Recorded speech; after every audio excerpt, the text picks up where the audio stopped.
Welcome back to the Analyst Desk. And boys, do you ever get the feeling of deja vu? Because we have more froyotech coming up. The next match we're going to be looking at is Froyo Crowns. Tell you what, let's get some context, in fact. We can pull up the brackets here in just a moment to have a look at how we're making our way. But we are making our way. There's no more I-50 wait. We're getting there. I-50 go. It's I-50 great. I-50 great. Ooh. Hashtag, I can see it blowing up on Twitter already. The Twitterverse is lit because of you, WARHURYEAH. You are a fire starter. Do you ever get that feeling of deja vu? Yeah. Yeah? Cool, me too. Oh, great. Yeah. How about, do you get it? No, I don't really understand the concept. Okay. Tell you what, let's look at brackets. Here they come. So we got this is the upper bracket, of course, as you can see, they're labeled in the top right corner of your computer monitor. Froyo and Crowns, as we mentioned, is what's coming up here. The winner of that, of course, advances directly to the finals. And we haven't really seen it, but Crowns has been having a hell of a day as well. They haven't been here on stream. They made quick work of 3/6.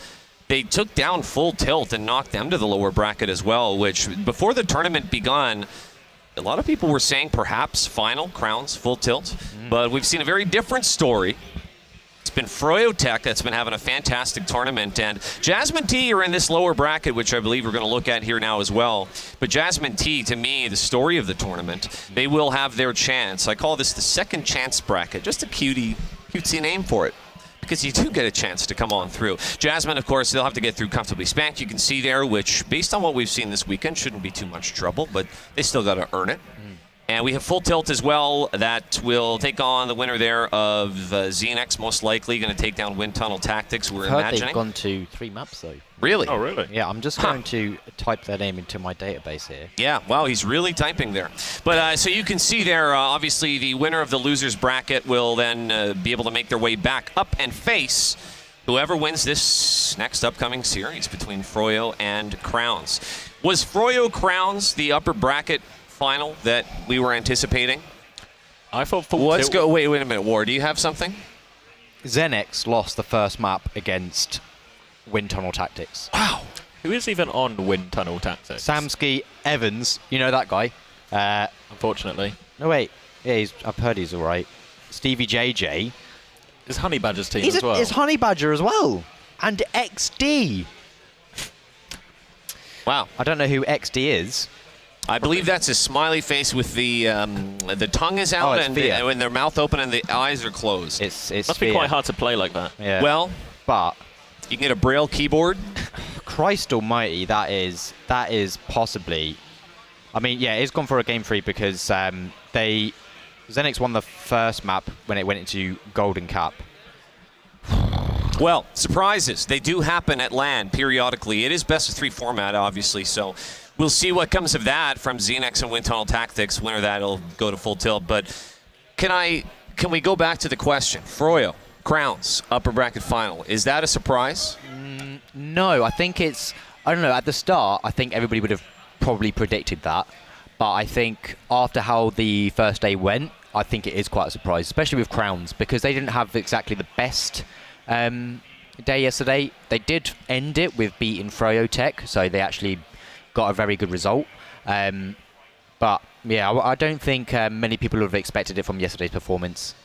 But having said that, Crowns beating Full Tilt. It's not like they beat them convincingly. It was 5-1. Yeah, I heard that. 6-1? 6-1. Yeah. So that is a Really very dominating performance. Yeah. So if they're able, I believe it's because Jason, or Coach Kaidus, is actually wearing his Crowns shirt. Okay. He is into it now.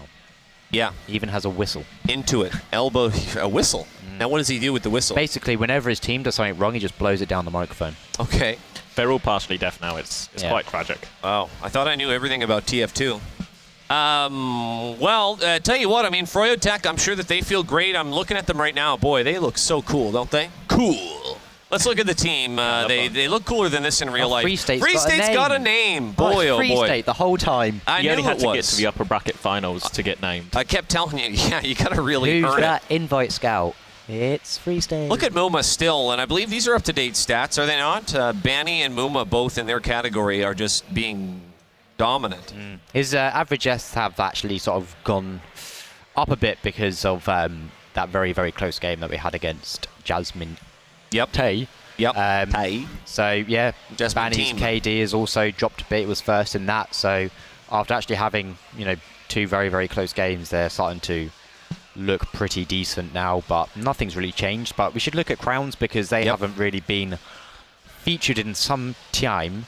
I would imagine that everything would remain the same. Funnily enough, Raymond as well has actually been another medic that has actually got a very, very low average death count. It's only 5.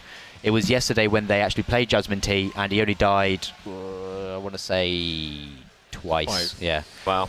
And in a losing game, basically. Look at, I mean, overall, I mean, I'm looking at the numbers, and again, the numbers don't tell everything, but in terms of rank for their classes, almost all the Crowns players are doing fairly well. I mean, Raymond, obviously, I mean, well, a lot of these guys are veterans, though, really, even for I-Series as well.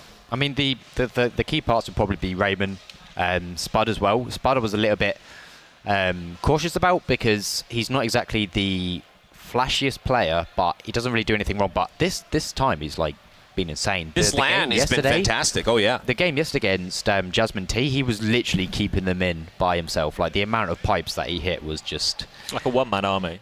It's like, what is this man made out of? Yeah, I've heard that phrase. Flesh and bones. I've heard that phrase. Captain as well has also been really good. He's probably one of the best soldiers, I would say, going at the moment. He's been absolutely amazing.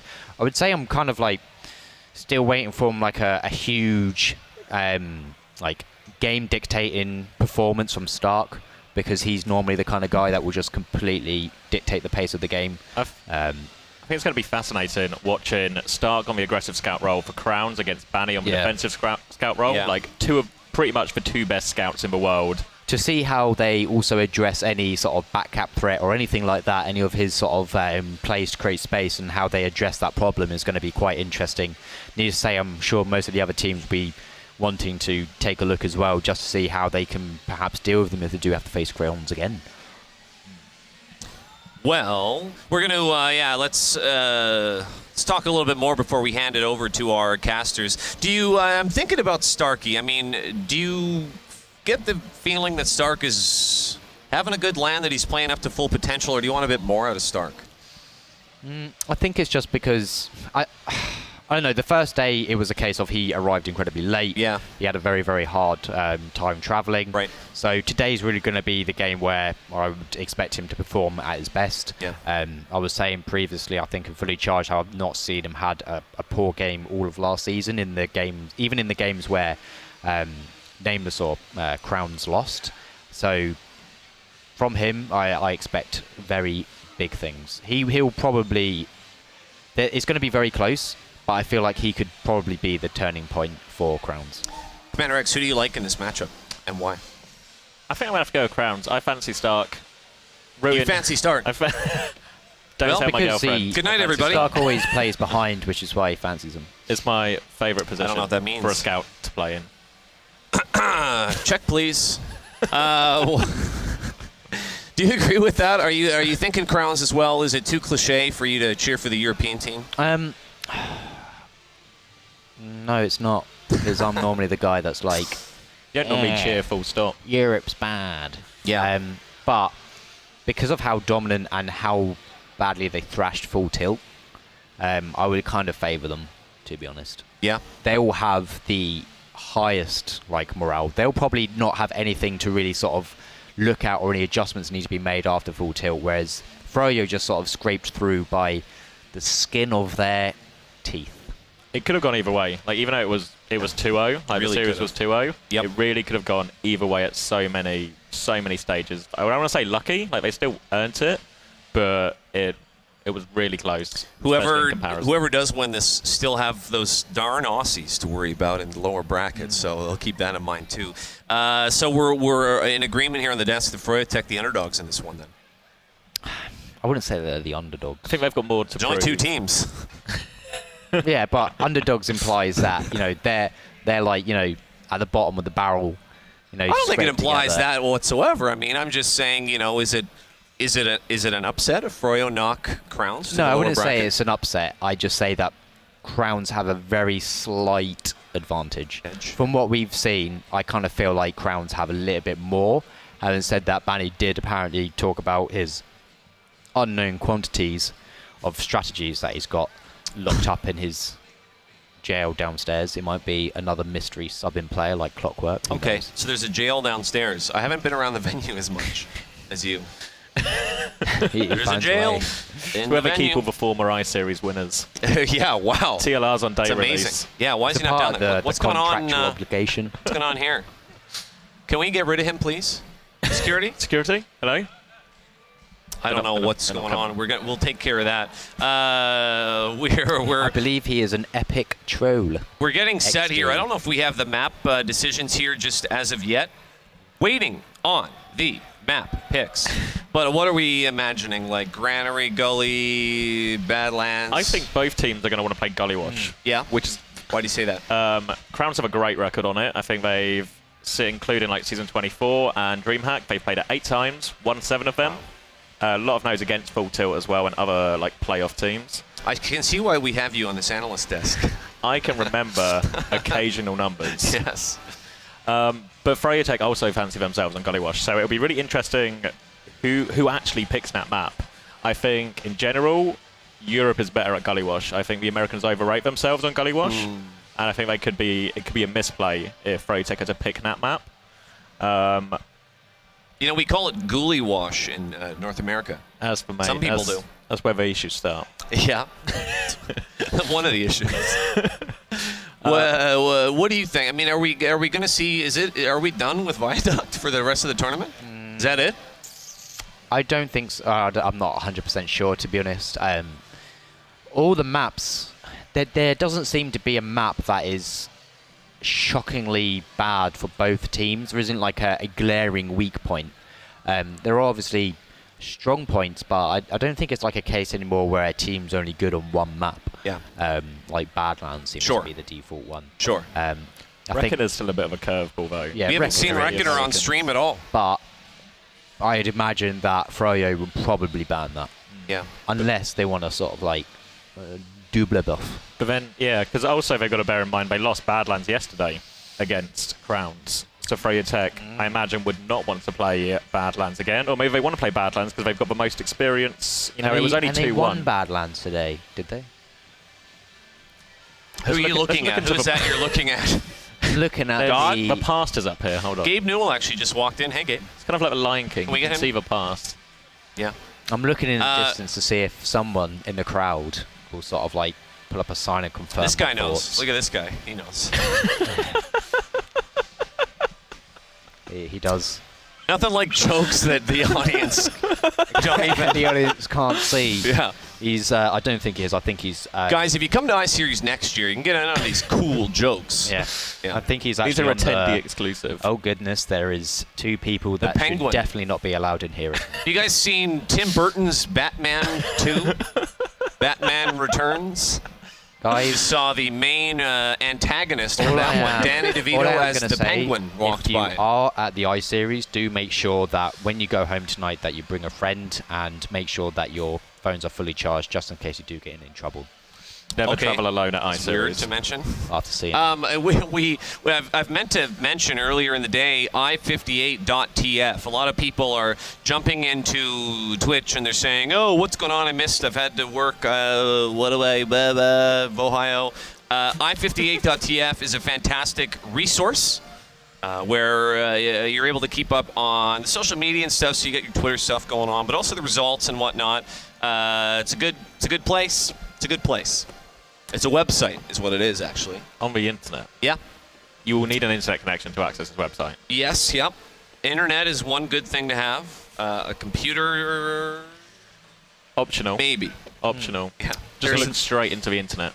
Typewriter. I did have some tactics.tf related things to go through. Oh, yeah. Well, do you want to do that then? I've got the magical... No, it's all right. I've actually done it on here, and apparently they might bring it up. We're not putting it up on the back screen on here? the overlay. You don't want to interact in the... No, I do not want to do that because that is a recipe for disaster, and because I am all ready to go, David the Never Wins. It seems like you're trying to cue someone. Nope. I'm just trying to... That's how he talks normally. I need to do the signal. David! Is it Granary last, I'm I'm wondering? ready! I'm so glad we were able to It's avoid meant talking to be on directly to Granary production last! That's why I wanted David! Oh, there we go. Thanks! Now I see, and I noticed the screen has changed. It has. And was that it per your plan, or? This is actually my diagram that Okay. I've done. And I Wow. pulled this out between the Froyo and Australia. Jasmine T team game. Now the colours will be a bit skewed, but the first thing you're going to be thinking is, my goodness, I don't remember there being only 6 players on the server. But that is because the other players at this occasion and this diagram were useless. Okay. What I'm going to show now, see, was something that was really, really good from Jasmine T. So you had where the combo was all set up. I'm now going to attempt to draw a circled shape object. Welcome to Twitch Creative. Pow! Go on. It is not shown up on the diagram, but it's shown up on my 13-inch Chromebook. Okay, I thought you were But going we somewhere else cannot there do when that. you said 13-inch. I wasn't Maybe sure. I have probably timed out in the process, but imagine a circle around the medic and the soldier, the red ones. Okay. Basically, I would say that the way that they held, and this was when Banny went sniper and he was peeking out left side, and it was actually a really, really good play from Jasmine T, because they had the soldier just really, really, really sitting close to them. So if there was any point when they did spot a sniper, he peeked round, he tried to take out the sniper, and they Ubered in, and they got 2 quick frags. So they were able to push out from last pretty much instantly. And one thing that I sort of see from teams quite often on Granary last is that they like to hold up on the pipe where the heavy weapons guy represented by the square Yep. and the bullets. They normally try and sit up there, which isn't very good for a sniper. And where Benny was, if you ever sort of remember that moment, you have to actually sort of push out quite a bit and expose yourself to get a shot onto any classes. Yep. So for me, that was something that was definitely worth keeping an eye on. And the reason why my circle is not showing up on stream is because my internet has dead. Okay, I don't know if there are any cell towers in Birmingham, is my experience. I mean, the follow-up frags are important there, though, because the frag on a sniper is not typically enough. I mean, it's almost never enough to move on. So it's worth noting. I mean, the follow-up frags matter there. It gives you an opportunity. It was just something that was very, very good and very good coordination and trust in the combo. I see quite a few times where, to me, it would be something quite common where the soldier would go in, but then he would get dropped by the medic because the comms would be cluttered. They wouldn't be feeling exactly brilliant on actually going in. My circle's appeared. Oh my God! Look at that. That is a circular object. Wow, it's worked. That means that I can bring up my next slide, which is kapow. Look at that. Ooh, look at that. This was the golden cap mid Wow. on Granary, which Jasmine T subsequently threw after pinning froyotech to their last. And the reason why I'm sort of pointing this out specifically was because it was quite bad from froyotech. It is Paddy who's at the very, very top. He was actually jumping into the 3 players from froyotech. He gets taken out, and it was around about 2 seconds later that TLR went in from the left side and just sort of went in and died straight away. Unfortunately, and ultimately, it didn't mean anything because they won. So maybe this is the correct thing to do. But regardless, it was just sort of a very, very sort of sloppy mid-fight, and it was kind of like the thing that we saw from Froyo quite regularly. There is also another froyotech last hold. this was the this is froyotech's spawn camp. There was a really good moment and an absolutely fantastic play where they completely wiped Jasmine T on mid apart from Dave, who managed to get out. They literally just had free state capping both points, which is incredibly risky but very well done. And one of the really good things that made me sort of think, wow, they're performing as I'd expected, was how confident they were on just holding last, because all you had was around about 4 players from froyotech that were actually sort of going up quite close, and none of them sort of really aggressed forward in any way possible. Like, they were all incredibly disciplined. Most of the time you'll just see people just try and push even further forward and try and block out the spawn camps. But there was a time when they pushed them down. I think it was bottom right from their perspective. Wow. That's an arrow. It's good, isn't it?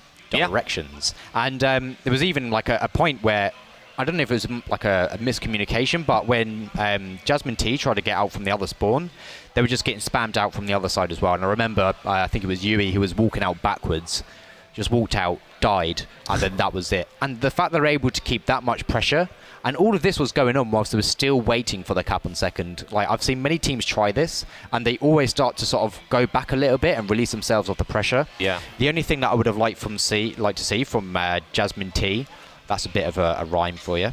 I would have liked them to sort of hold here. So this is going to be a bit of a dodgy diagram of all things, but the main reason why I'm looking at this section of second is just how you have this very, very sort of small and constricted area on the right.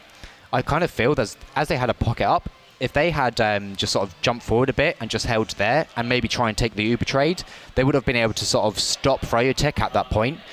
Because there were so many going forward as well, they would have maybe even been able to get a multi-Uber off froyotech, obviously lowering down the duration of it, and maybe be able to get some frags at the end of it. And then the spawners would have came up. Yui wouldn't have been walking backwards out of spawn, and if he was, he wouldn't have died straight away, and then they could set up properly for last. But that play from froyotech was, I would highly recommend you watch the VOD and watch that back, because it's pretty much the perfect display of discipline, good communication overall, and just completely dominating a last spawn camp. Yeah. Great patience throughout. Great patience, like you said, not to overextend, not to get suckered into, just getting extra damage and extra frags. And Jasmine, they just didn't know how to react. They looked just dumbfounded, like, by the way they capped, Froyo capped the point without even having to trade viewers. They just absolutely dumbfounded, and as you said, great play from Froyo. Yeah, I believe we have the maps now, so we can remove this terrible PowerPoint presentation with circles and shapes. And I'd say leave it up. all right, Don't worry about it. Don't worry about it. I'm just going to throw in stabby. We have, I don't mind holding this piece of paper. Look at this. This is the piece. We need to like burn it a bit so it looks like it's some sort of ancient scroll that contains the map picks. I've got a lighter. Hold on. We have three. Don't do that. We have 3 maps, and no surprise, they are 5 CP maps. We have Gully was a choice by froyotech, which we sort of talked about. Badlands, or Blands, as some people call it, is chosen by Crowns, and we have Snake as the 3rd map as well. No surprise. I think that's a mistake from froyotech. What is? The Gully Wash pick.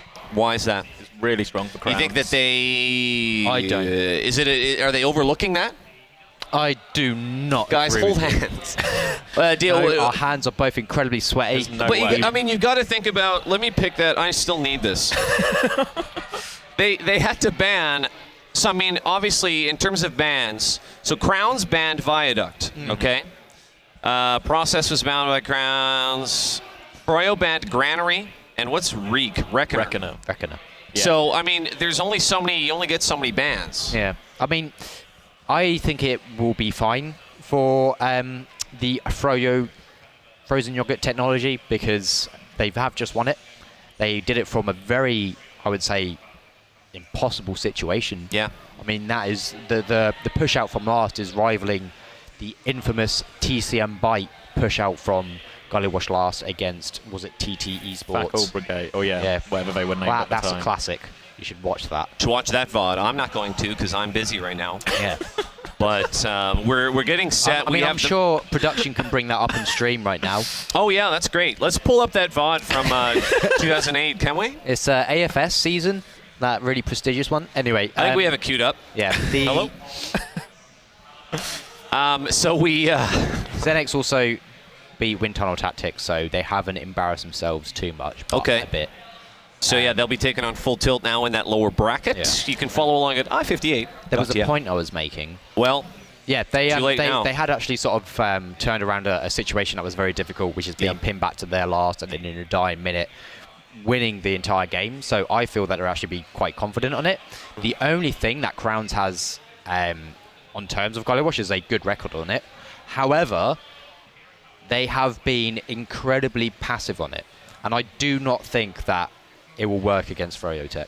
Like, froyotech has always been, Gullywash has always been froyotech's playground. Like, they've just completely tore teams like an entire new one. Yeah. I should know. Because I used to have just... I'm not going to go there. Yeah, but I feel like You know when froyotech doing this one-man sack and Jasmine T are like, we killed Paddy again, we killed Paddy. I don't. Let's push. Have they been doing Crowns that aren't gonna one-man fall in sack though? to varying degrees, less so. Less Yeah, so, exactly, because it's not been Granary. And we saw Granary, and they didn't really do the one-man sack. I'm still not convinced by froyotech's pushes. Yeah, but that's the reason I feel why like- you've never achieved anything in your You guys should arm wrestle it out. Do you guys want to arm wrestle it? We won't be No. able to hold on. Our hands are too We wouldn't be able to get a grip Yeah, on that's each other. Disgusting. I And, speak for yourself. Not only that, but my arm is actually really... It's struggling with this watch. That is a big old watch. For me, it is, yeah. Yeah, we'll get you a smaller one. This actually came from a Kinder Egg. Okay. It's not even real.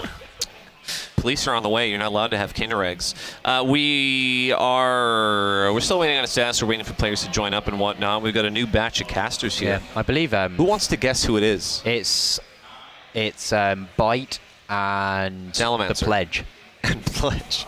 and Salamander. Oh, wow. It's a tri-cast. Every round we go even further back into TF2 history. Yeah. Holy. Red Eye's going to be Red here casting 2 for it any minute. Wowee. I can see him. Here he comes. Surprisingly, froyotech have adopted the new rule set of 2 Demomen.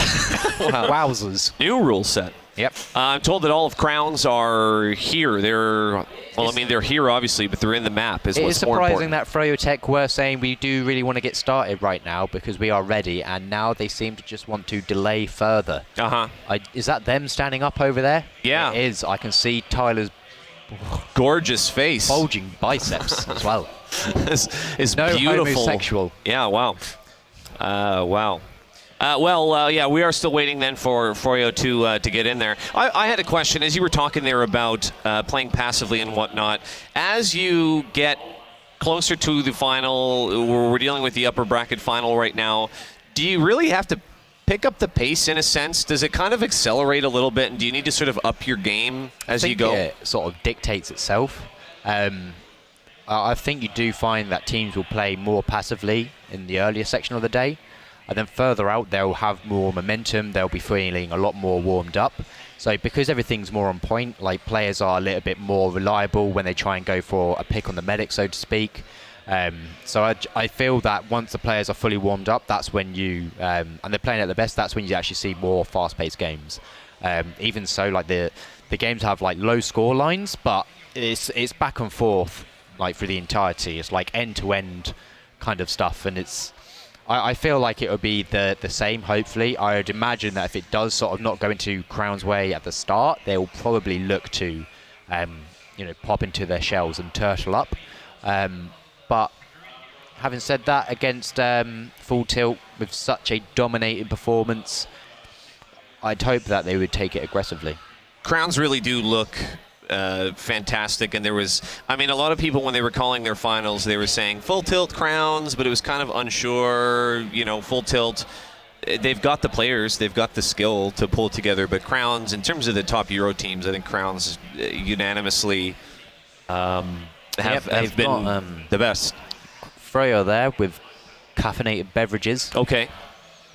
Yeah. And how do you know they're caffeinated? You were sitting about... what unit of measurement do they use here? Yards, meters? How many? England's weird. We use both imperial and metric. Boy. On different scenarios. It's all Greek to me. It is. We just like to completely change it up. Yeah. Well, it's about 50 hand spans we're hearing from the production. It's about maybe 4 wingspans of an albatross. Okay. A male or female albatross? It would be a male one. Okay, and now I understand. Okay. There's a big difference between the two. That's Well, what you gotta know, froyotech guys. have taken their seats. Look it up. I can't even hear anything anymore. I'm just, What? They're walking away now. They've Wow. decided, nope, we do not want to play Team Fortress 2 right now. Paddy has an interesting gait to his walk, does he not? An interesting what, sorry? A gait. A gait. G-A-I-T. You're going to have to explain that one for We'll me. get someone in Twitch chat, I think. Bren probably knows. Bren's a wordsmith. Yeah. Is that like It's a word. A style, maybe? Bren, you're so swagged out right now. Wait till you guys see Bren. Brennan Hook, 100% swag without, I don't know where I'm going with that, but he's swagged out. Tell me more about this gate. I don't understand. Yeah, Gait.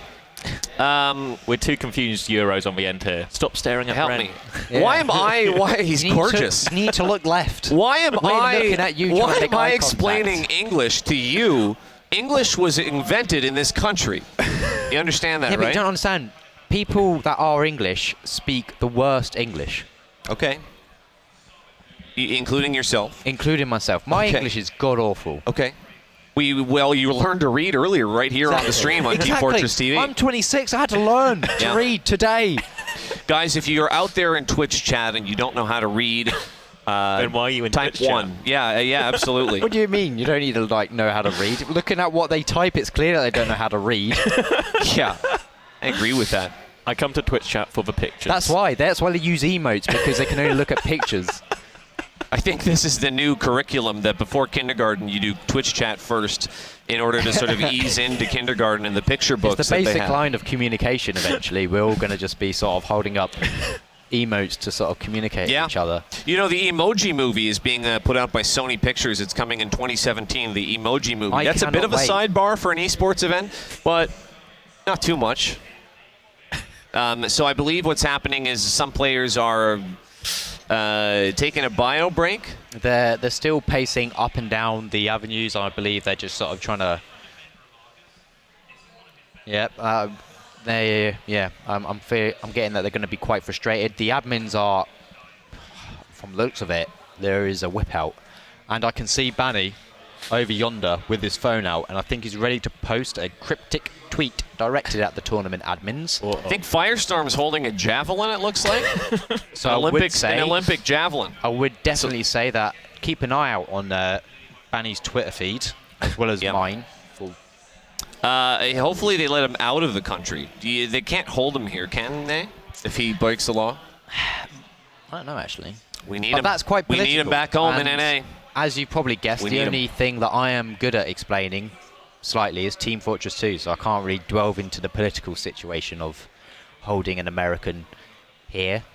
But Okay. before we go off into a further tandem of nonsense, I'd just like to say check out my website, WARHURYEAH.gg. Do go there for all of the peripheral reviews. Don't forget to check out my Patreon at patreon.com/WARHURYEAH. And don't forget to subscribe to Getawhale at twitch.tv/Getawhale/subscribe. Nice try, buddy.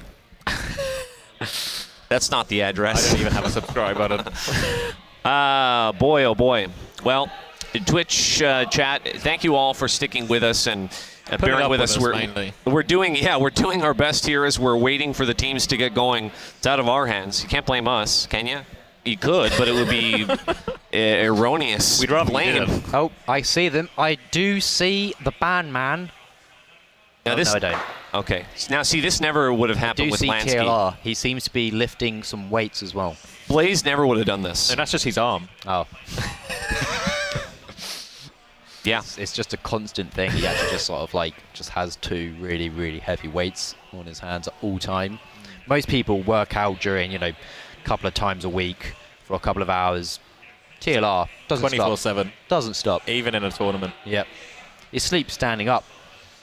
So Yeah. he can just constantly strain his calves. Jason Statham. He's an actor.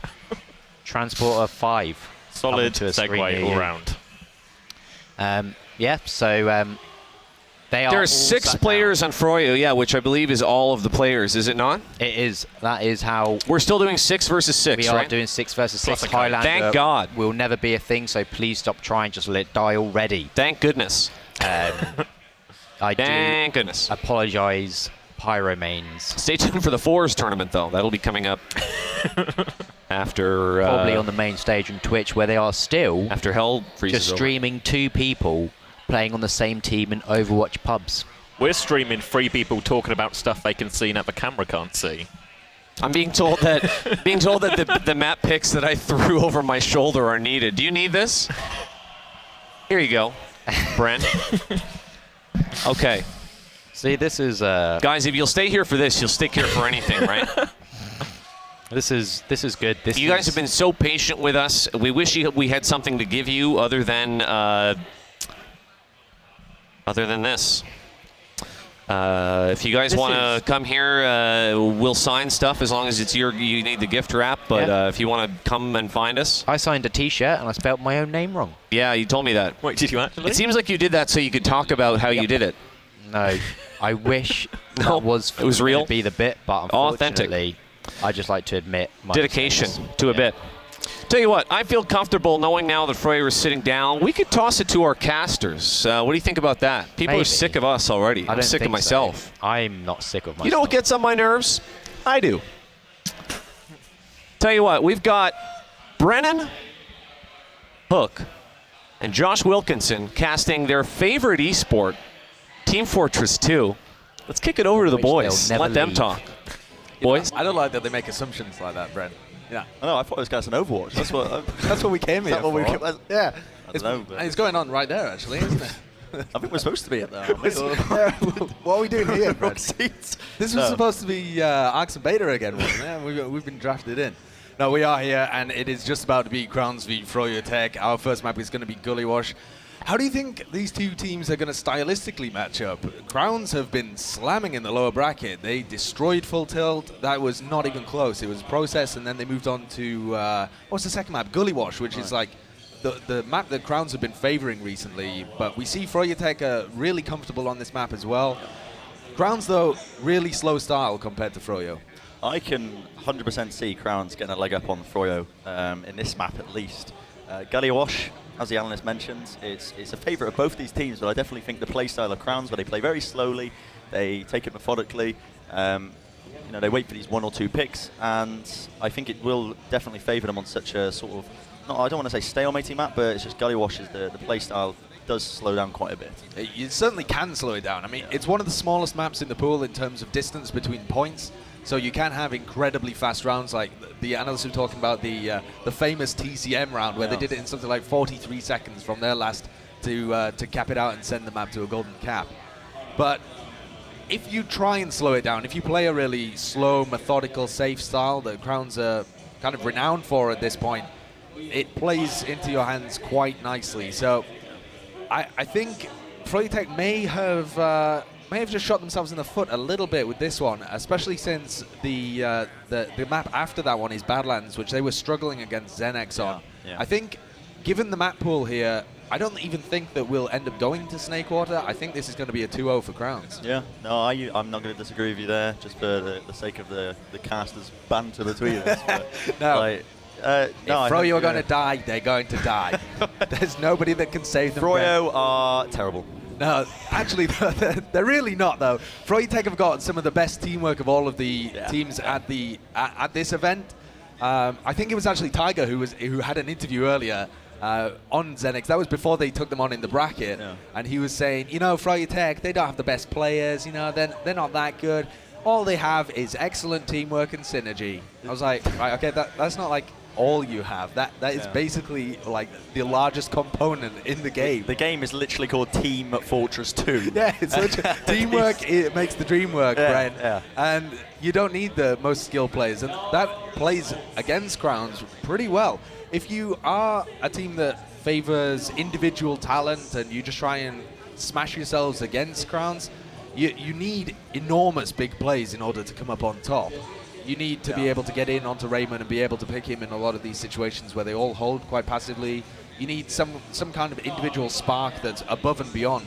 But if you have really good teamwork, you're going to be able to crack those defenses that Crowns put up. So I think both of these teams play a style that's going to be really interesting to see how they work out on Gullywash. It could be a slower game than the previous ones, but I think froyotech are really going to try and bring it to them. I think they're going to try and construct some pushes that are well coordinated in multiple areas, so that Crowns are forced to split their attention. It's not somewhere they're often tested. Crowns, they don't play against other teams with excellent teamwork as one of their utmost strengths. They're used to playing against the messier teams, and that's why they've crafted this kind of style. So if froyotech are able to make sure that their execution is excellent on their offense, I think they might be able to split Crowns up, but they're going to have to play it almost perfectly to be able to break through Crowns on Gullywash, I think. I think if there was any team to really contest with Crowns, it would be Froyo. Yeah. For the reasons you Yeah, I mentioned. agree. I think Jasmine T, their play style is sort of like the opposites to the complete way that Crowns play. Yeah.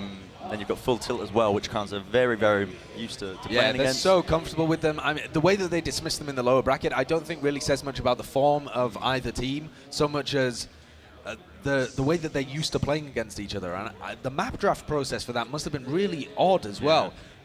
Crowns, I can only assume, banned out Product as their first map, otherwise Full Tilt would have picked that one straight off the bat. I'm not sure what the first ban was for Full Tilt in that situation as well. It's probably, I would have expected it to be Gully Wash because that's like the home map for Crowns, and they got obliterated on it 6-1. So I don't know what the map draft process was there. We'll be able to look it up later on.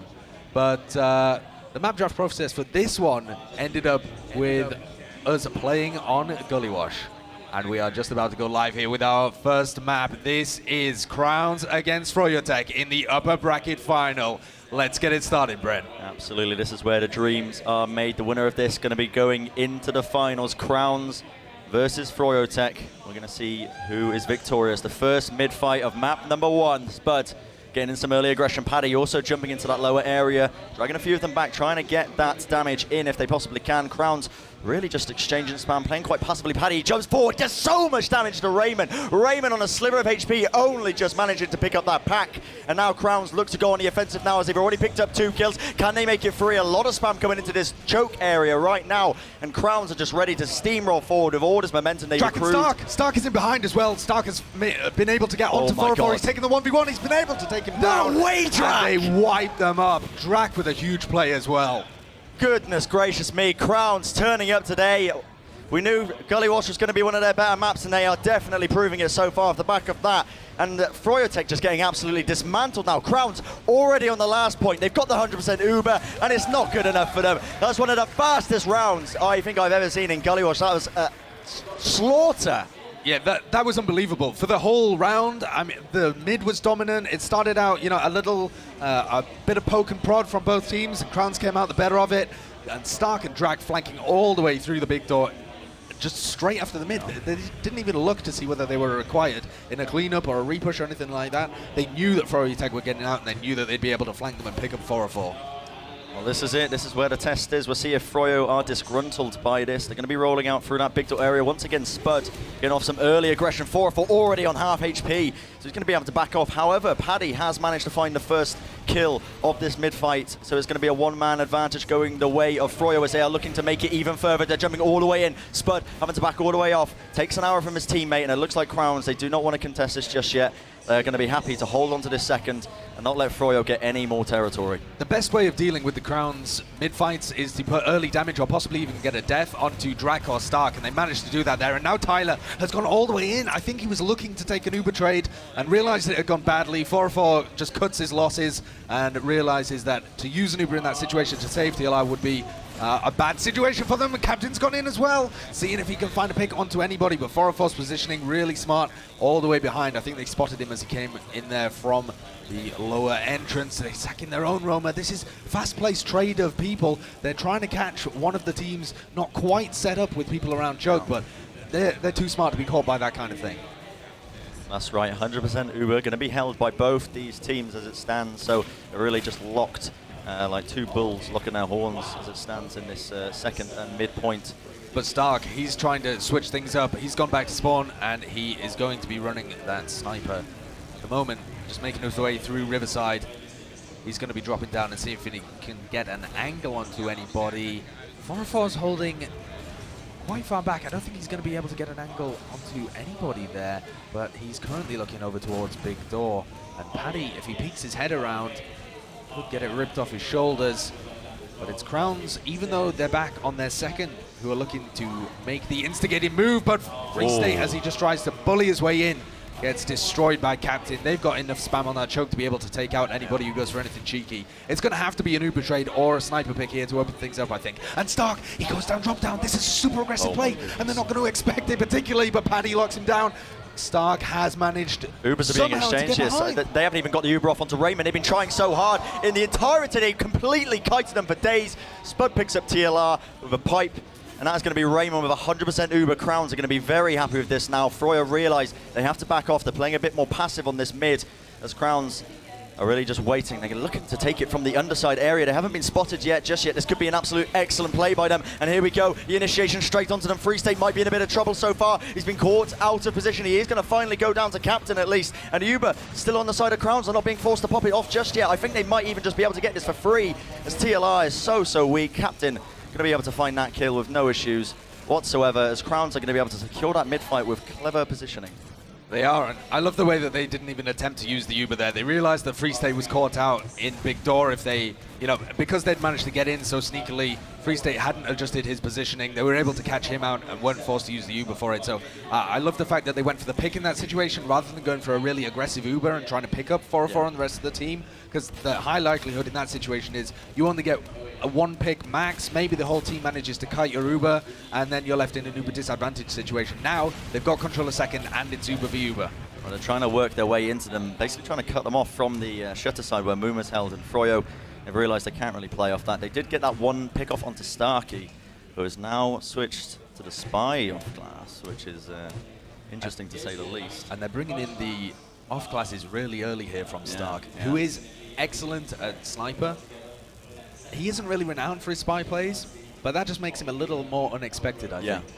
Because froyotech, while they're on their last, they actually might be suspecting something, because Crowns, at the moment, they haven't even got their way into lobby. Paddy's peeking it out, seeing if he can see anyone. Will only just now be calling that they're making their way in. And they got to be expecting that something's up, because normally you'd be looking for a spam or some way of engineering a pick.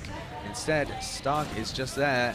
He's disguised as a friendly guy at the moment, a friendly sniper, just to make them think that there's a sniper on the field, adjust their positioning, and then he's going to surprise them with an opposite off class. Well, he is slowly but surely working his way in that underside area. He's now made his way onto the point now. They could go for a play, he could uncloak, try and pull a few members back, and they could try and play off that and take a more favourable fight with the positioning. Going for the big stuff. He's going for the biggest play of all. He's going to be aiming for that big fat target on 404's back. If he can get that medic drop, that could be what they need, but it's actually Froyo who's taking the initiation to them. They've already got the positioning in this lobby area, as Crowns are just giving it up all day long. Starkey's just been left behind on their last. He's I think at the moment he's looking for the back cap. Oh my God. If he can get onto Banny, that would be perfect, but he then still has to sap the sentry, and it would take so long for that to happen. So now he's just got he's back up against the wall at this left-hand respawn, but 404 is back in his sights. Paddy just going to come out of spawn, but doesn't. Oh, he is. He's going to walk straight past him. And 404 is still there. They still don't suspect a thing. Nobody's spy checking or thinking about it in any way. But 404's positioning is still pretty far up. Yeah. It's going to be difficult for Stark to get an angle here. Right now, they might try and go for the distraction play in. A sack would be good to try and basically keep their eyes off that door side. He's still cloaked up.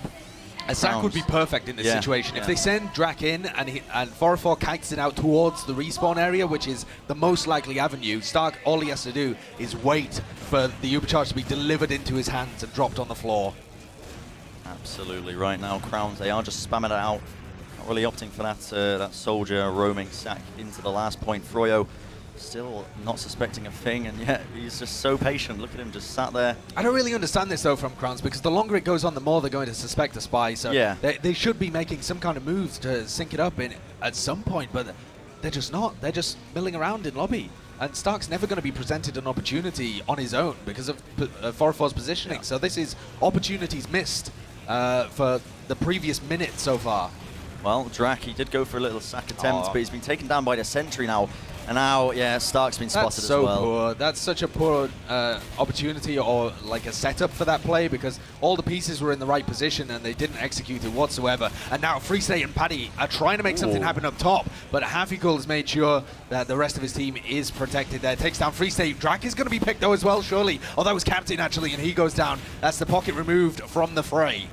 Now Froyo looking to wiggle their way into this second point through that upper riverside area, but Crowns, they don't want to give up any room whatsoever. TLR is peeking that shutter, seeing if there's an opportunity to jump in, but right now it looks like Crowns, they've got this point on lockdown. It's still 1-0 to Crowns as it stands, and roughly around 21 minutes remaining on the clock. So Froyo, they do have a lot of time to work with. And this is Crown's perfect territory here. They're 1-0 up. They can take all the time in the world just to secure this second round. Really, really difficult for froyotech to push out against a team that has practiced holding that push so many times, but Tyler's going to come forwards, and they've managed to find picks onto Captain and Spud. There will not be a better opportunity, I don't think, for froyotech to take this one out, so they really should try something aggressive. They're making their way into lobby, but they're taking the sweet time about it.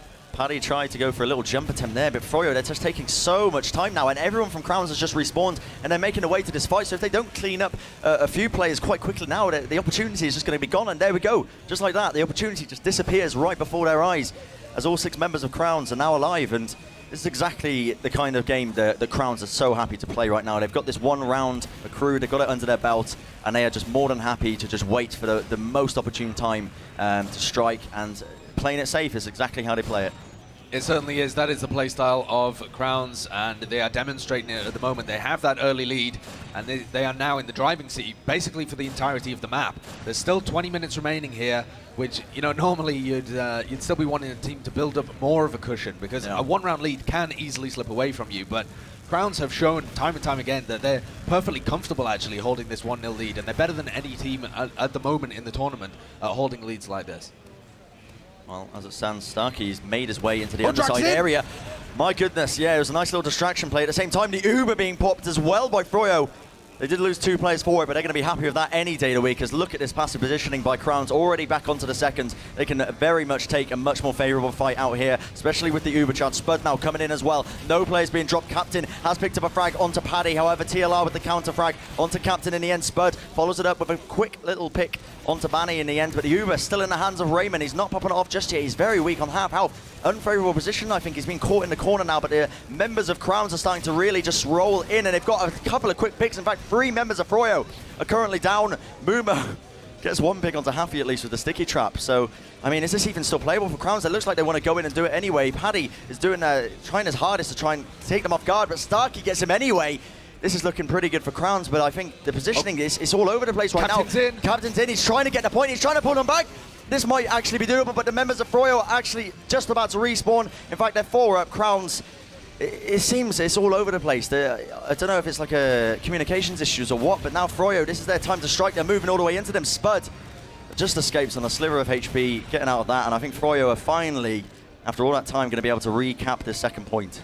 And the issue with that repush from Crowns, they're actually coming in anyway here into this second point. froyotech are going to have to try and defend their height advantage. Drax alone holding that big door. You never know what's going to come from there, but Captain's in up top, pressuring them back, and froyotech are just going to fall back to last here. They don't want to hold it. They knew that they had that 40% Uber disadvantage, and with Moomer and Paddy in that lower area, they're just going to be able to sneak out. But Spud all the way in already. He gets taken out though. The dregs of the Uber could not save him. They've traded for Banny in this situation, but Crowns have still got a lot of work to do. They're playing the point though, Bren, and they're getting a ton of cap time. I think this is it, yeah. 1 round, another one going the way of Crowns, making it 2-0 currently in the upper bracket finals, map number 1. And Crowns, this is where they really excel. Once they've got this, these rounds accrued, they're not going to change up any play styles. They're just going to keep it nice and safe, nice and slow, exactly how they like it as we move into mid-fight. Number 3, we're going to see these teams rolling out now.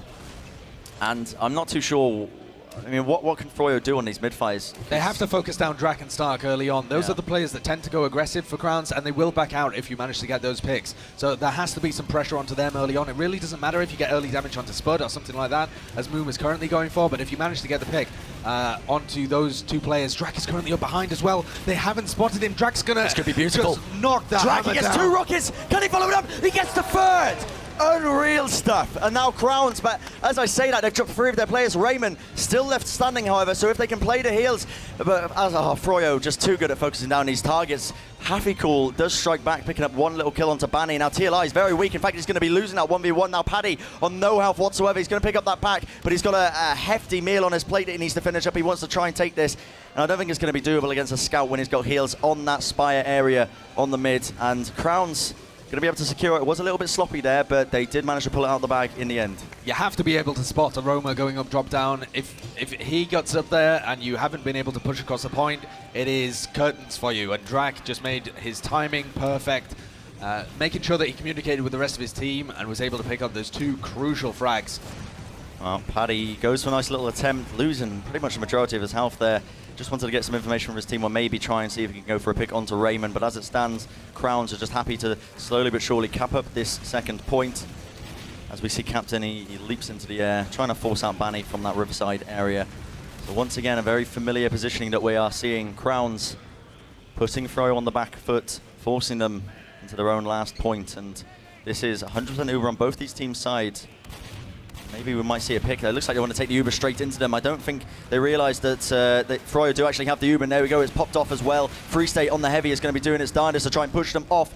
And he's done a brilliant job of it as he does pick up Spud, I should say. And now Froyo looks to go on the counter-attack. They've got that one pick. They're moving all the way into this second Sideshow. Paddy's already behind them as well. Paddy's all the way up at choke, so he'll be looking to come behind, but they've already taken down 2 players, and Afikul just knows that he's there.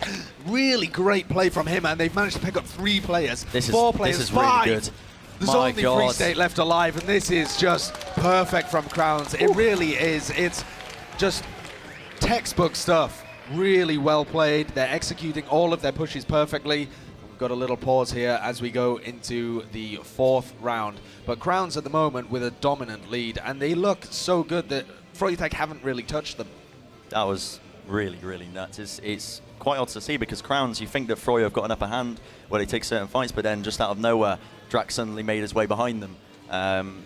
You know, you need to be able to spot roamers when they're coming up on that mid fight, and they are. I don't know really what it feels like. It feels like Froyo aren't getting too dismantled on these mids. They are putting up a decent fight, and the game's certainly not over just yet. But you can definitely see that this is Crown's favourite map, and it is a bit questionable why Froyo would pick into it.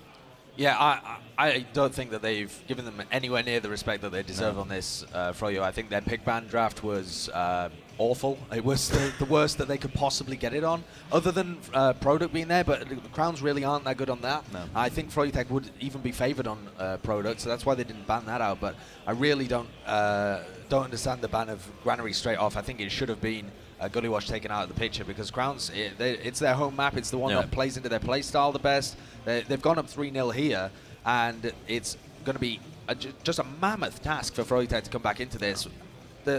If they do want to try and come back in, they have to be playing fast because there's only just under 9 minutes left, so each round has to be under 3 minutes, which that's a fast round anyway. And Crowns are going to start slowing down the playstyle. So they have to have blinding mids. They have to be able to pick Raymond and win the mid almost every time. So we're going to be going into our 4th mid fight right now as the game does unpause in our upper bracket final of Crowns v Froyo. This is the first map, Gullywash. Afikul just going spy to make sure that there's no shenanigans being run to the mid fight, no crit squeaks or anything like that. But both the medics are on that classic medigun. And we've got to see something different from Froyo here. We really have to see some balls out aggressive play. Well, this is it, mid-fight number 4, really all the pressure in the world on Froyo's shoulders right now. If they win this, they will get even closer to their dream of being in that finals for i58. And now Captain, he's going to be taking the initiative, jumping all the way into TLR, forcing him back a little bit. He's very weak. But Crowns, they're in this lower ground area, eating a bit of spam damage from Muma right now. A lot of cap time going their way, and I think Crowns, they really don't have the position here. They've already lost one of their players as Drac has gone down. Captain does get the follow-up, but Crowns, they look like they just don't want to take this whatsoever. They're happy to just set up as much defensive positioning as they possibly can on this second. But as I say, that Froyo are looking to move in anyway. And Spuds, no, he's just happy to stick up that choke point. So this is a little counterintuitive play from Crowns because they're going with the sniper, which classically slows down the game. But if you're playing into a team that has to play aggressive anyway, then it's likely that your sniper's going to be overwhelmed. But froyotech are really just not playing into it. They don't want to take that 6v6 team fight where they'll have the slight advantage unless Stark hits a shot. But I think Stark's good enough that if you put him far enough back that he's not going to be killed in the first initial engagement by froyotech, he should be able to make his presence felt with at least a headshot, 2, maybe even a kill in a team fight like that. So this is again going to be difficult for froyotech, and they have to turn up the pace. I don't think they've properly looked at the time remaining. Oh, sorry, the time remaining was actually 14 minutes left. I was mistaken when I said earlier that there was only 9. So that is still half the map remaining. But they do need to start turning up the pace at some point. They've got a bit of time, Froyo, to work this way back, and they are trying to attempt for that big deal, but as it happens, as they were just looking for that one pick to try and enter their way in, it's going to be Paddy who's falling in the end. A nice little sacking attempt, but ultimately nothing really being gained from it, as we do see these two teams just really, again, locked in this very, very familiar position that we are used to seeing. This time Froyo on the mid-fight rather than Crowns, but as it stands, I mean, what would you... for Froyo, what do they even do here? Because this is so difficult to play into it with Crown's favourite map. I mean, would a Kritzkrieg even work in this position right now, just to catch him off guard? It certainly would, but the thing that I would do if I was in froyotech's position right now is, as TLR, I'd be waiting until Stark puts himself in a forward position, because eventually, after recycling all of these different angles, he's eventually going to try something aggressive, like he did before, where he dropped down into the lower area and came in from drop down. He's going to try something like that again, and when he does, TLR, I think, should aim to take a solo Uber into that one and see if he can get a better trade out of it. Right now, Froyo still not really taking the initiative. Free State has swapped to that sniper off class. He's going to see if he can get at least one pick, and there we go. That's the entry they possibly need. Captain going down with a quick bullet to the cranium there. Now Froyo looking to move and take the initiative potentially, as they are rotating through this big door area now. Crowns, they have spotted it, so it is going to be called. And they have got the sticky traps all set up for there. A few of them are going to be going down, but now Froyo starting to slowly but surely wiggle their way in. Spud getting in some very, very big damage currently. Hits off a few beautiful little pipes, bringing a few members of Froyo down to half health. Paddy is also waiting around that choke point for the opportunity to just sort of rocket jump in if he potentially can and just pick off one lone straggler. But as I say, that Starkey has somehow, somewhere found TLR on the sniper off class again. So this one opportunity that Froyo had, once again, just literally fading into dust. Yeah, they've gone for the sniper play here, the sniper v sniper fight, and it's the most it's the least time effective way of breaking a stalemate here on Gully Wash. You just kind of leave it to the snipers. Okay, the rest of us will just hold. None of us can make any kind of play. We can't really sack in while we have a sniper. Otherwise, we give a bit too much of an advantage to the other team. He can get his sniper in a different position. So we're now just waiting for Free State to make a play. Otherwise, froyotech are just literally just throwing the time away. So I think this was a bad decision from them. They're going to waste so much time in this situation. They're moving around this big door area, giving a big buff to Free State, seeing if he can get anything done. Starkey also has eyes on in that area, so this could be critical, and there we go. Starkey wins the 1v1 sniper duel in the end. And really now, Froyo, you've got to be questioning their decision-making here. I mean, would even a spy be reasonable here? No, I think that's even worse. But Stark's gone through drop down. He's going again, and he hasn't been spotted. He's going to get an angle here onto 4-4. No way! No is he way. really going to be able to do this? No, he misses the first shot. They still don't know where he is. What is going on? No way, Stark! What is this? Unbelievable stuff. Picking off the medic with one quick shot to the head, and that is a +2 in the chat, if you please. Now Crowns are going to be happy with that as they look to move in. He gets Free State as well with his SMG. Gracious Stark me. is a monster at land, but at the same time, you cannot allow that to happen. At this level, who's watching drop down? Why is there nobody there? Why isn't one of their scouts, probably Banny in that situation, watching drop down, or even Paddy if they have a different setup holding the mid? But they've just thrown away the opportunity to start bringing the game back, and now the onus is on Crowns again to just take recontrol of the mid with that huge Uber advantage, and they'll be in control of the map once again.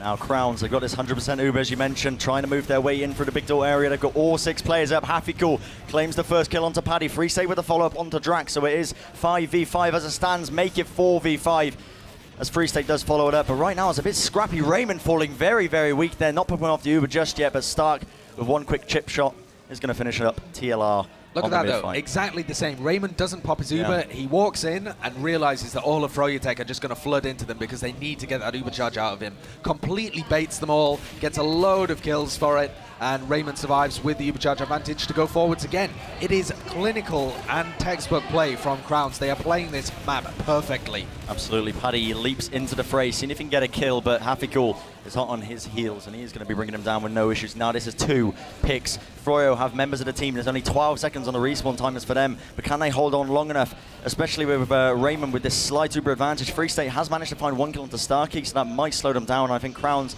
realise it's a bit foolhardy if they wanted to play into that, especially with Banny and Paddy just getting their respawns. So this is really, however, not the position that you want to be in if you're Froyo, when you're 3 rounds down on the back foot once again on your own last. And Crowns won't even attempt to push this one. They'll just sit outside. They'll just start whiling the time away and wait for froyotech to do something themselves. They might go into lobby a little bit, see if they can get a sniper. It'll be very, very low risk from them from here on out because there are 9 minutes now remaining in the map, and it's getting into danger, the real danger time here for froyotech. Well, Paddy is on spy, slowly but surely trying to wiggle his way behind them. I think they may have spotted him with that rocket. There's a few being fired off. Paddy on half health. He must realize it. He's actually picked up the health pack behind him, and he's going to be able to get stuck. No, he misses the backstab. And Crown's quick to react. Finish him up with ease, it seems. What is he going for there anyway? I really don't know. If he gets Stark, how on earth does that help them? That doesn't give them the pick to be able to push. They're going to kill Stark here anyway. They're not going to push from it. So what's Paddy going for? Why isn't he taking his time and just making sure? No way. Oh, wow. I thought Stark. Why is nobody cleaning up Stark? Why is he in a position on sniper flanking again? How is this happening? He might even get a This is ridiculous. Is Banny going down to meet him? Right, they are eventually. But Stark could have had an angle there on Riverside to take down 4-4 if he hadn't popped that early. So Raymond, look at this Uber advantage. They're going to be moving in straight away. Sideshow as they push in with the Uber onto Crowns, playing a point already. They need to bring down Freestay on Heavy, and if they can get that one kill, there's a lot of damage removed. Just look at that cleanup by Spud, just raining hell from above there. And that's going to be another round into the belt of Crowns. And is it going to be the Mercy Rule, Sideshow? We're going to see the 5-round difference. I think we could. Yeah, I think we could, because the Crowns won't be going for it. They don't really care whether they win difference at this point. The only thing on their minds is to stop the comeback. They absolutely don't want a round on the board for froyotech. They don't really care whether it's 4-0 or 5-0. They're not bothered about it. They don't want the map to end early. They just want to slowly grind out the win here. But I think Froyo are going to make too many mistakes in their eagerness to get a comeback rolling, because there's really no time on the board, and we are probably going to see this go to 5-0 unless we see something ridiculous. But there's Stark with the early kill once again onto Muma. And as Paddy goes in to try and equalize things onto Spud, Crowns has got all the position again, and there's another headshot from Stark. Seriously, Haffy is 17-1. Currently, this man is an absolute machine. We see TLR moving on to the mid-fight, trying to bring down Raymond. Banny trying to get the angle on him. Paddy finally does find the kill, but they're just feeding plays into him. But at this point, Froyo, they finally do turn something around. Starkey on mid, working out slightly for them. Captain might go for a little play. He is caught out of position, as well as Drax. So they are two soldiers on the mid. They could go for 4-4 here. Drax, he moves onto him. He's missed the one rocket. Seeing if they can make something happen. Gets off one. Drax at the end, the second. Not quite in time. So Froyo finally starting to really stagnate this, and they're trying to basically stop the bleeding, if you like. 4-4 has finally survived with an Uber charge advantage. Well, there was Hafikul's second death as well, as we go into the last 7th minute of the map. Crowns are on their last here. They have a fairly good defense. It's not particularly like a huge strength for them, their last defense, so we may see a round on the board here, but it's going to have to be something enormous for froyotech to come back into this one, even if they make it 4-1. And here they come, Bren. They're moving in with the Uber straight away. They haven't spotted the sentry gun, actually. Paddy going to start to play the point a little bit now. The sentry gun is doing a lot of work to try and deny him. In fact, it finally goes down, and there we go. Free State caps it while the distraction plays were kicking off all around them. And that is exactly what Froyo need to try and at least get back into this game. With only 6 minutes remaining, though, it's going to be so tough to get these rounds on the board. It has to be 3 2-minute rounds, or a combination that adds up to that for froyotech to come back into this one. They are 4-1 down, and this is comfort zone for Crowns, but they have to make sure that they don't wipe in the mid, or at least they keep Raymond alive. I think the sniper play didn't quite work out for them. They can't really control the pace of the mid with that sniper at all. They're inviting aggression into them, so they've got Stark back onto Scout now, and they're going to be trying to make sure that they play a little more reserved. Well, we see Crowns here. They're playing on their side of the map so far. Paddy leaps into the fray, but it's actually Spud who baits him in with a sticky trap, and this is going to be 2 quick kills for Crowns as they look to push it even further. Muma tries to take the 1v1 in that lower area with Drac, but ultimately going to be losing it, as he did have the rest of his team to back him up. And now, with 9 times on the point, Crowns going to be securing up that mid. Moving into second, we see Free State really just trying to get a bit of information for his team before backing off here. And this is so tough. Froyo, they needed to roll that if they wanted any chance of trying to equalize now. And it's honestly into the point of impossibility, I feel like. Almost. We are almost reaching that. I don't know why froyotech didn't try to contest second there as well with their Uber. They're now trying to fight it once Crowns have already set up. They're doing a lot of damage, actually. Captain and Hafikul both going weak, but they are going to be able to be saved by Raymond. Tyler's doing what he can, but can't hit that ridiculous air shot there. Banny's managed to take down Spud in the back lines. Tyler's had to have the Uber charge popped onto him, though, and Crowns have replied. They've got their pocket and their pocket scout. TLR gets dropped with the dregs of the Uber charge. 4-4 is going to be able to surf away, but at the end of the day, it's Crowns in control of second. Banny is still in that big door area, but he's going to be losing that 2v1, unfortunately for him. Paddy does follow it up, and he's going to be trying to pick off Starkey as well, but Spud is there to help him out, and now this fight is still kicking off. Raymond in a very sticky situation. One quick pipe by Mooma is enough to bring him down, but this is so scrappy. And Crowns, I mean, they're just happy to tick the time down right now. Froyo, they haven't gained any ground whatsoever from this attempt. They've been trying to crack into this second point for so long now. TLR has managed to find Starkey in the end.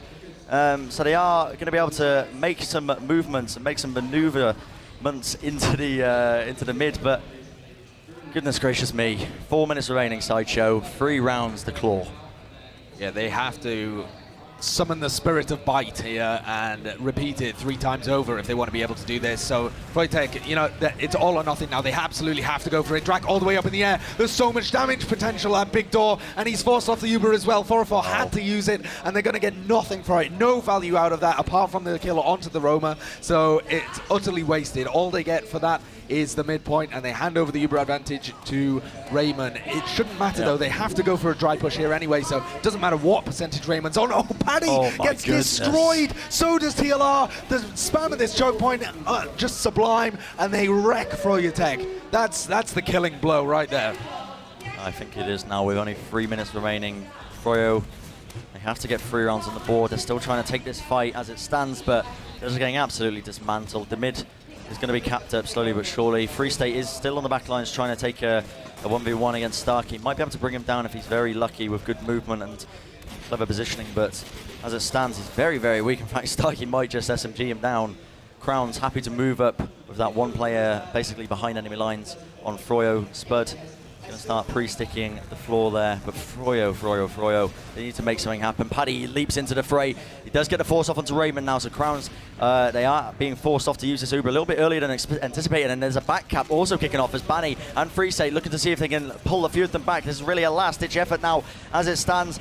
They're just getting cleaned up so quickly. Mooma does manage to find a 1 kill. They're still trying to basically bully their way in through this choke point, but I think at this point, Sideshow, Crowns, the way they've just staggered us out is pretty much the nail in the coffin. It absolutely is, and the end score is going to be Crowns in the lead here, because there's no way that froyotech are going to be able to pull this back.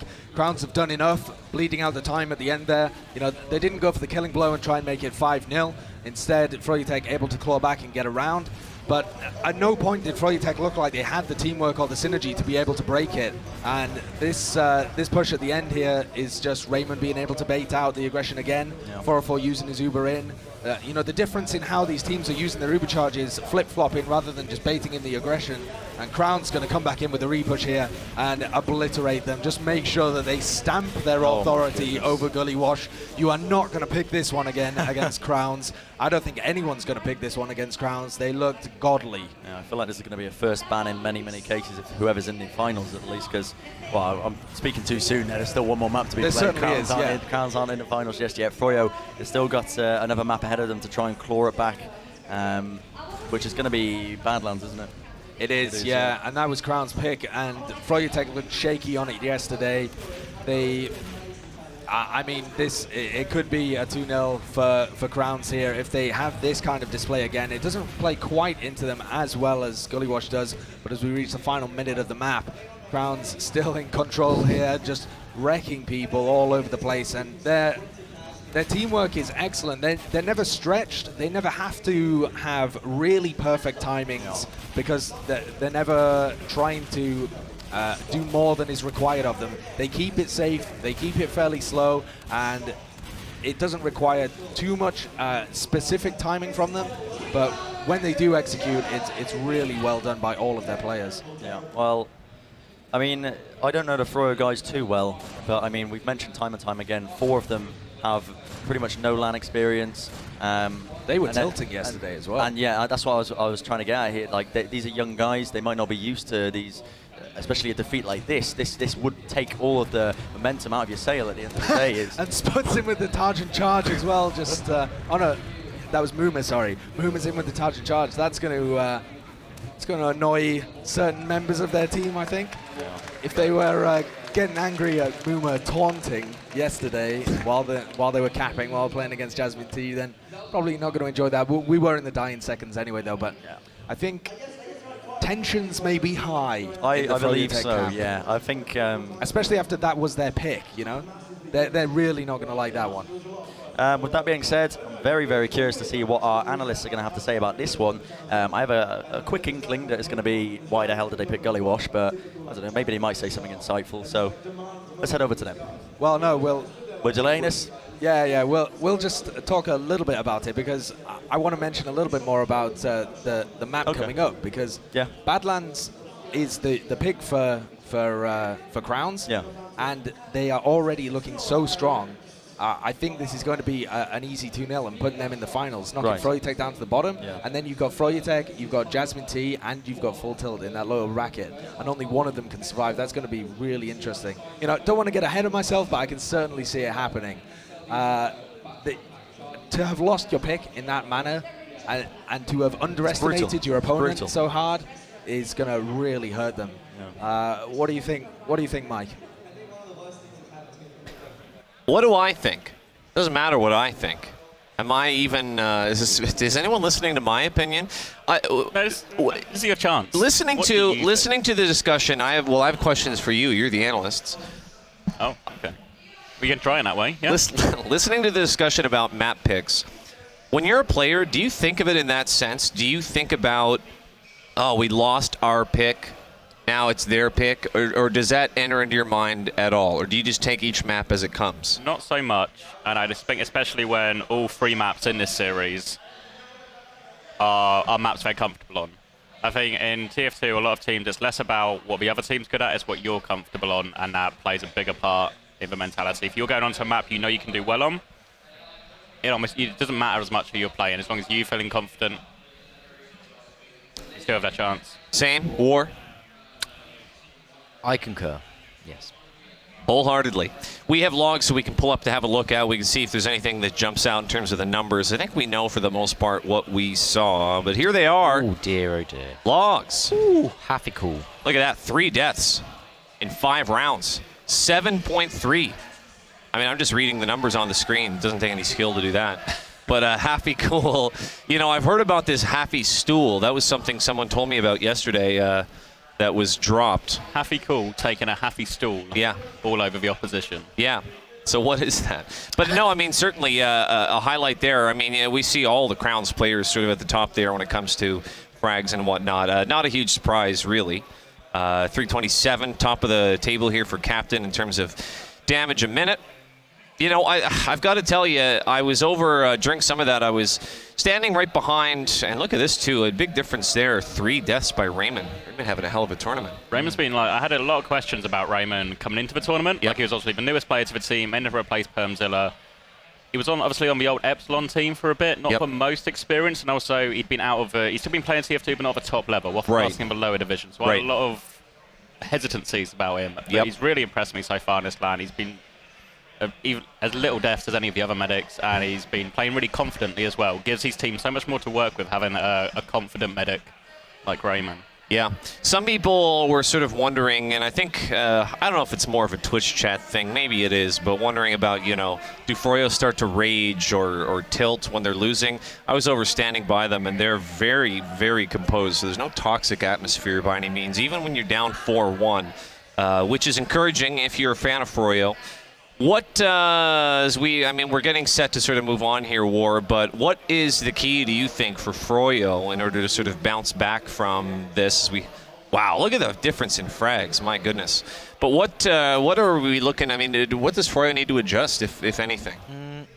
Or does it come down to even that? Yeah, I don't think it really necessarily comes down to things like that. They just seem to get outplayed. In many sort of situations. Crowns did the traditional, you know, when they are on the opposing last, they don't rush it, they don't bother sort of like taking any pushes that, you know, they don't have a good advantages.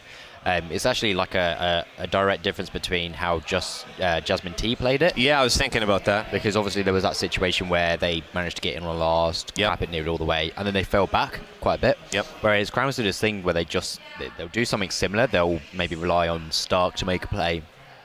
Sometimes even Captain, because Drac is normally very, very solid on the flank and will remain there. But if it goes wrong and they lose a play and They don't get overcommit. Yeah, they don't even follow it up, but they also don't fall back too much. They normally just sit on top, and then they just make Froyo and they bait them into an unfavourable fight. And it's at that point that if it is Stark, that's the one that goes into Gullywash last. He can just respawn a sniper and then sit at big door.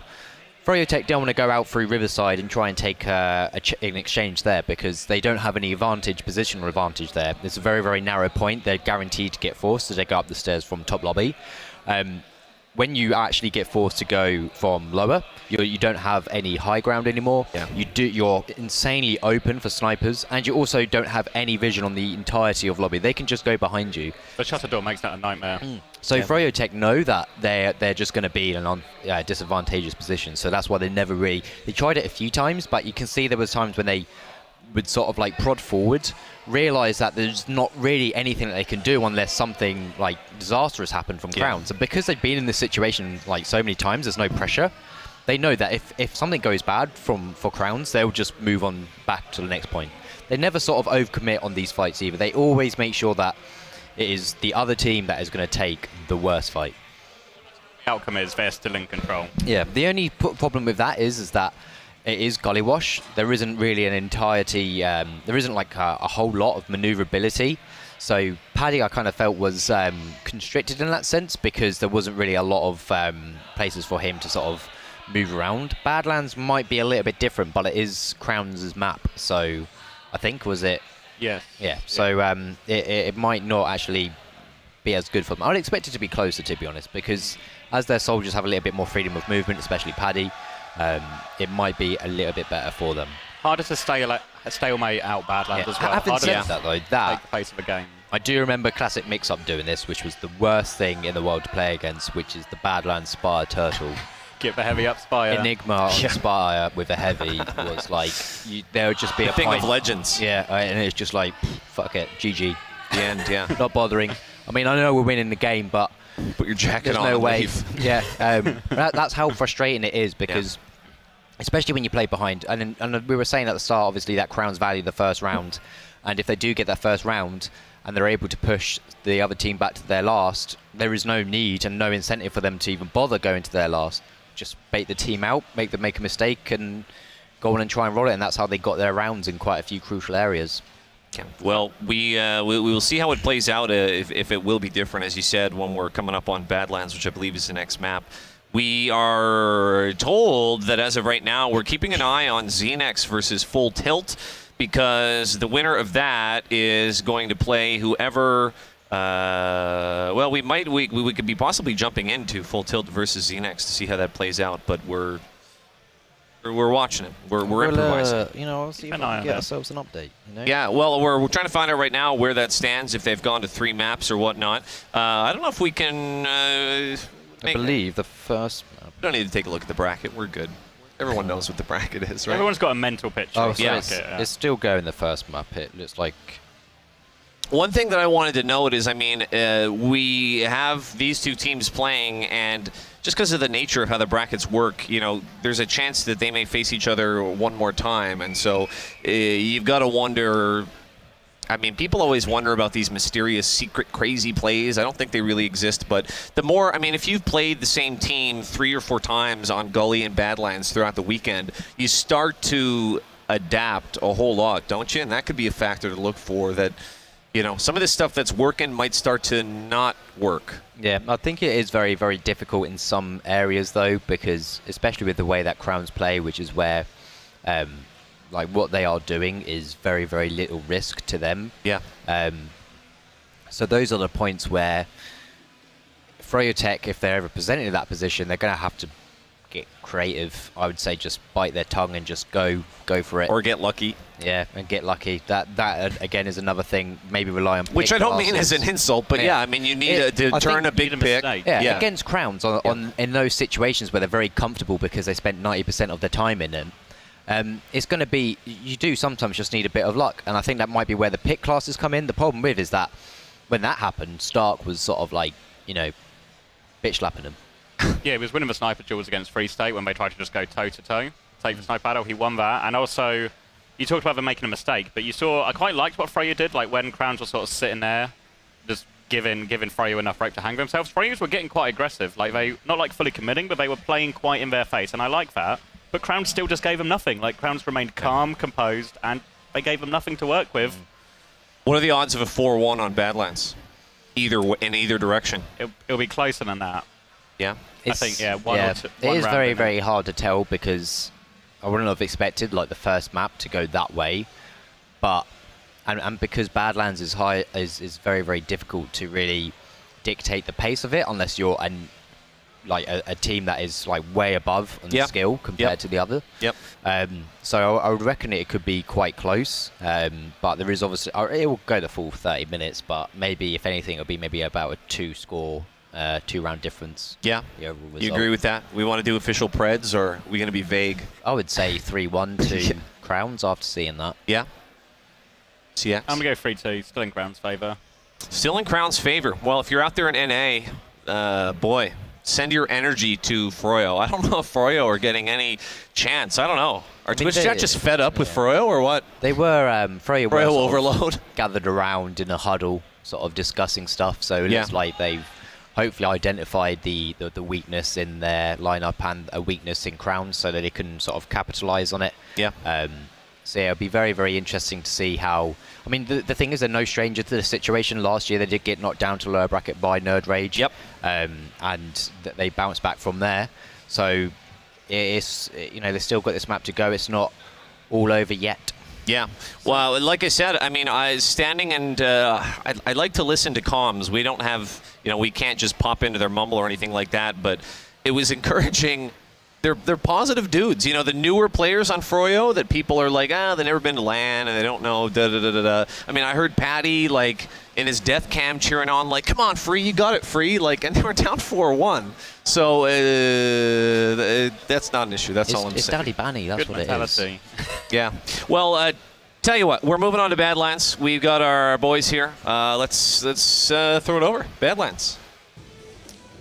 Badlands it is, Bren. It is indeed. It is indeed.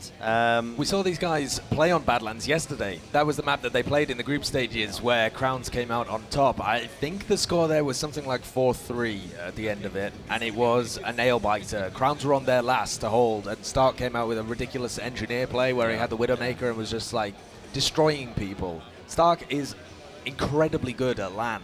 He's... At I58, his LAN Soldier, his LAN Roamer was unreal. It was like probably the best Roamer at LAN, and he only played it for Sunshine. He didn't even play the whole time. So on Scout as well, he just hits everything. So and we saw Hafikul as well was just mopping up on Gully Wash. Absolutely. He really just went to Pound Town, didn't he? He did, 3 deaths. and he didn't return. He's still there now. He's still there. Some say he lives there, but he's going to be attempting to replicate that performance in our second map, Badlands. As we say, froyotech, they struggled against Xenix yesterday on it, and they were beaten in the group stage by Crowns on this map as well. But we are going live. This is the second map of Crowns versus froyotech. We're live on CP Badlands, and we're watching Mumo roll out here. Mid-fight number 1 for Badlands. Map number 2 now Froyo. They need to win this if they want to stand any chance of getting moved up to the finals. If they lose this, what's going on here with Muma? Muma is a bit unusual. Taking a bit of a direct route to the mid-fight. Anyway, we're going to see Froyo now moving out through this valley side area. Crowns trying their hardest to try and keep them off. Spam being exchanged by both these teams as it stands. Froyo do have the high ground, however, and a lot of spam being exchanged right into the faces of Crowns, but it is them to pick up the first kill onto TLR at least, and they could use that to work and wiggle their way in. Banny finds a follow-up kill onto Starkey, which could be exactly what they needed. He has been a massive playmaker. In fact, he finds a second one onto Captain as well. Hafikul follows it up with a quick return, but at the same time now it looks like Crowns 3 players down. Might want to look to start to back out, and indeed that is exactly what they're going to be doing. So Froyo going to start to take the first mid. And that's comforting for them to be in that position straight away on the second map. Crowns, their mid-fights really aren't that strong. I think they lost more than they won on Gully Wash, but they were still able to make it work because they capitalized on their opportunities better. But we'll see if they even opt to defend the second point here. Sput's going to get chased down by both of the scouts. Great opportunity there to get a free pick onto the demo. And if they're able to take this one in, they might just go all the way to last with that pick. I mean, Spud, he's not up for another 5 seconds. There's going to be no stickies really anywhere at all. Uber charge is up on the side of Crowns, and they do have Happy Cool on Engineer as well. He's already got that level 2 up, but they're already going to start to play the point now. They realise there's no stick. He's jumping straight onto it. They get absolutely crushed in the process. Sorry, lads, this is not the old Badlands. You can't get away with that sort of play anymore. As a result, I mean, it is a 2 for 2 currently as it stands. They're trying to play the point as much as they possibly can. Starkey has resorted to off-classing to the Pyro, doing a bloody good job of denying him out with that right-click air blast. And ultimately, Froyo now realise they have to back off here. They cannot push any further. And 404 dropped like 2 players in that Uber, I think, that he was supposed to have in the fight. And when you're going up against a sentry, you've got Spud spamming down there, and you've got the Pyro of Stark on the floor. You can't afford to drop your players. Having said that, they'll probably aim to retain control here. Yeah, Crowns are going to move in straight away from that drop-down area. A couple of stickies being placed by Spud as he tries to get the denial in. Starkey finds one. Captain with the follow-up onto TLR. The fight is still kicking off onto the back lines as they're trying to fight onto last Free State. He's won the 1v1, and they've actually managed to do it in the back lines. Oh my goodness, Crowns. How did that get past them? Well, that was a great play there from Paddy and Free State, identifying that there was an avenue that they hadn't taken control of. I think that was from drop down, was it? Yeah. Because the entirety of the combo went from there, and they had to get forward really quickly, weren't able just to cover that flank and watch resub, and they slipped through. So that's a chink in the armor already, and froyotech go up there with an easy 1-0 for them. Have we seen the turnaround here for the North American team? This could be it. This could be it. The one round might be the only one they need to try and get their feet back on the map, back in stable grounds as it stands now. Froyo exchanging a bit of spam here. Starkey being forced out a little bit. This time Crowns looking to take positioning onto the actual point. Paddy is in that lower area. Raymond's completely caught off here. He might actually go down. He's so weak. Lord, he's been completely caught off guard here, but he hasn't gone down. The team is there to save him, or has he? Have I spoke too soon? Yes, I have. He gets sandwiched in between, but Froyo, at what cost? They've lost all of their players. Paddy, the only survivor there. I mean, the only saving grace for them is that they got the medic in the end, so neither side is going to have uber advantage to roll into last with, but Crowns, I think Drakier, he's going to find that kill onto Paddy, so they are going to be happily capping up that second point, and they're going to be holding on for now. And froyotech have to hold on to this one, because if they give up their 1-0 lead, they're giving up their best weapon against Crowns. If you can retain control, not allow Crowns to slow down the pace, and take these team fights where froyotech are even, or possibly even better, if Crowns are forced to push into them, then they are looking good on Badlands. But it's going to be an equal Uber situation, or slight advantage actually for 404, who dies more quickly. Yeah, that's pretty nut. He's been arrow building in Spawn. Those new mechanics coming into play there, allowing them to build Uber just by arrowing the damaged teammates. So build it in 19 seconds if you're incredibly quick, so you can give yourselves a 50% advantage. Even more if the other team isn't building properly, but they're not looking to push with it. I think I'm not really sure why they were even arrow building, because 404 died earlier on anyway, so they should have had an advantage. That's why Crowns are positioned outside anyway. Only now that Raymond has the Uber are they daring to enter upper lobby, and they'll just slowly see if they can find an avenue to enter this one. They'll be prodding spam. Mooma's got the loose cannon, so you want to avoid those double donks as well. They do a lot of damage and pushback. So as Crowns just prod things in on the left, exchanging some spam, making sure that they've got control of all the areas in lobby, they'll be thinking about their next play, consulting with Coach Kaidus as well. Banny is on the sniper class, the bandman himself, seeing if he can pick up any of these players. Any peak whatsoever, but Crowns are playing very, very safe here, not giving any room to breathe. Spurdy's got some quite defensive sticky traps set up in that lobby area, and as it stands, they are on the back foot. Froyo, they need to be the ones really making a move. I think Crowns are more than happy to just wait around, and I think Free State, he's wiggled his way around here. They haven't actually spotted him making his way all the way here, and I think no, they've spotted him all right. Yeah, he's going to be taking a 2v1 now. We're going to see if he can take it. He's so weak. Starkey now chasing him down. Happy Cool gets the killing blow in the end. A bit unfortunate for him. I think they needed him to make a few plays there. But again, I mean, Free State dying could open up the opportunity for some off classes, potentially, but both these teams just really happy to spam Drak now. He's making an attempt all the way onto Raymond. 404. His positioning was absolutely perfect, though.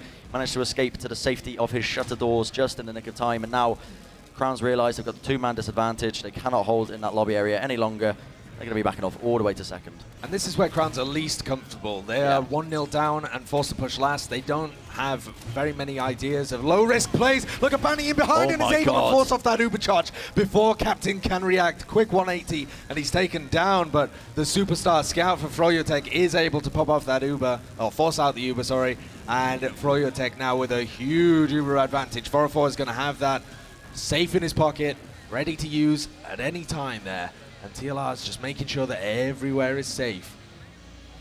It's tough for Froyo though, really, isn't it, as well, pushing into this. They're going to be peeking at Free State, getting a bit of information for his team there. Now they're looking to go from this drop-down area. They've spotted the sticky, so they are going to get deaded in the end. Now 404 moving in at the same time. We've got 2 members of Crowns moving into the back lines. Haffy has managed to wiggle his way in, pulling a few members back. 404 has popped off the Uber as well in the meantime at the front lines. And as I say that, I mean, Haffy Gould, he's still alive. He's pulled 3 members of Froyo, and he's still alive, just dodging them around. He's kept them away from his team for such a long time now, and this is room to breathe for Crowns.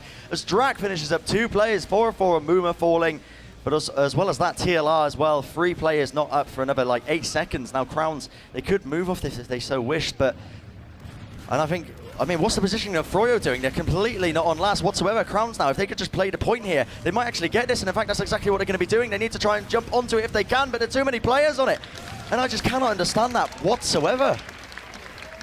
There you see the guys from froyotech, Tyler 404 and Banny there. They're just discussing what went wrong in that last hold. Because 3 of the players went behind. Stark, Hafikul, and Drac all went back. Perfect play when you want to mitigate an Uber disadvantage for your team, because you force them to go back, you waste their time, and you buy time for 404 to get the, for Raymond to get the Uber charge. Yeah. And the correct response to that from froyotech would have been to go back, ignore your push, kill the 3 players behind, and push with a 3-man advantage rather than the Uber advantage. But they didn't do that. They stretched themselves out, and here we are at 1-1. Absolutely. Mid-fight number 3 now. Froyo is actually equalized here, as we do see Spud going down. Drac right onto the back of 404 there. 1-2 rockets is enough to bring him down in the end, so that's going to be no medic for Froyo now. Muma also going to be falling as well to him, and he hits a fat air shot as well to finish it up. Was that 3 kills, 4 kills by him? I think 3 kills by him on that mid-fight. Yeah, Drac's been playing really, really well on Badlands so far. He's been excellent. His aim is completely on point. He's been bossing people on the mid-fights and in their team fights as well. So really impressed by his play. But we are in the early stages of the map. He's still got a lot of work to do, as do the rest of his team. But it's Crowns who are going to be able to take control of Spire here. And they're looking to push Froyo back to last again. What's this defensive setup going to be like as well? We've got Free State on Pyro. They don't have an engineer building a sentry just... Oh, they do. On the left-hand side, actually, it's Banny whacking away at that sentry gun, building it up on the left, making sure that it's level 3. And froyotech are ready. And Crowns now, you know, it's a slightly better position for them, it being a draw rather than being 1-0 down and forced to push last. But Crowns still struggle with this situation. So froyotech have an opportunity to make something happen if a bad Uber comes in, and this one looks like a bad Uber. Well, Hafikul has found the first kill onto Free State, but now look at this, much better Uber coming out by Froyo. The sentry gun still not being forced down before they even went into the fight. They really dropped the ball a little bit there. Crowns not really pushing him when they had that sizable advantage to work off. But as I say this, I mean, Froyo were just hemorrhaging players left, right, and centre here. And now Banny, one of the last men left standing, he can't take the 1v1 against Stark. And Stark, he thinks it's all over. He just stood completely still. And Free State comes out of nowhere, clocks him in the side of the head, says, no, not today, Sonny Jim. Oh my God. At one point there was only the sentry left alive. It was a full wipe from froyotech, and they still weren't able to do it. Stark had packed his bags. He'd left his PC. He thought the round was in the bag, but it was gone. As Free State charged out with the spawn there, blocked the cap at the last moment and shot him in the side of the face, as you said. But that is still 1-1 there. But Froyo should have never even been on shaky ground in that situation. Their Ubers was so much better. Yeah. They extended forwards with it to try and chase Raymond for some reason. Raymond led them on a wild goose chase, and instead they had 3 players from Crowns who were still pushing last. It was very questionable from froyotech in that situation. They're moving in again with the Uber, trying to play the point a little bit now. There's a lot of stickies. They haven't actually deaded them yet either. And as I say that, the Uber also got popped down by Froyo, which did stave off this aggression for now. But if they can get one more pick, actually, as I say that, Free State, it does find Starkey there. So they are 2 players down now. It's not really favourable for Crowns whatsoever. And they're going to be backing out all the way, which gives a little bit of room for Froyo now. Paddy dropping very, very weak there as Captain did put some sizable damage into him. He's going to get a quick arrow in him, though. and he is nice and healthy on that spy area. So Froyo, they have managed to basically salvage what they can from that, but I mean, Spud, he takes so much damage in that choke there as he went to peek again, and froyotech have got a great opportunity to push in with that Demoman removed. A lot of spam damage is out of the picture. Banny's moving forwards, using the high mobility. If the scout to be able to pick down 2, what an unreal play by him. He has opened this one up for his team in an excellent manner. He always tries to lead these pushes when they have the opportunity, and uses his dodging to be able to mitigate the spam, which normally locks down a choke, but that time he was also able to pick up 2 there, picks up both of the soldiers. Great play by him.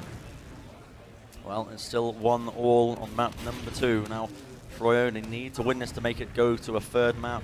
If Crowns win this, they are going to the finals. Still, 100% Uber on both these team sides so far. Froyo looks like they might want to try and get a little push going through that little side area. Through the flank there, Drac might be caught out of guard. Indeed, he is. Paddy finds the 1v1 against him and comes out victorious. So now Stark's on the chase though. Stark knows exactly where he is. He knows that he has to go around the health kit area if Paddy wants to survive, because Drac made him weak.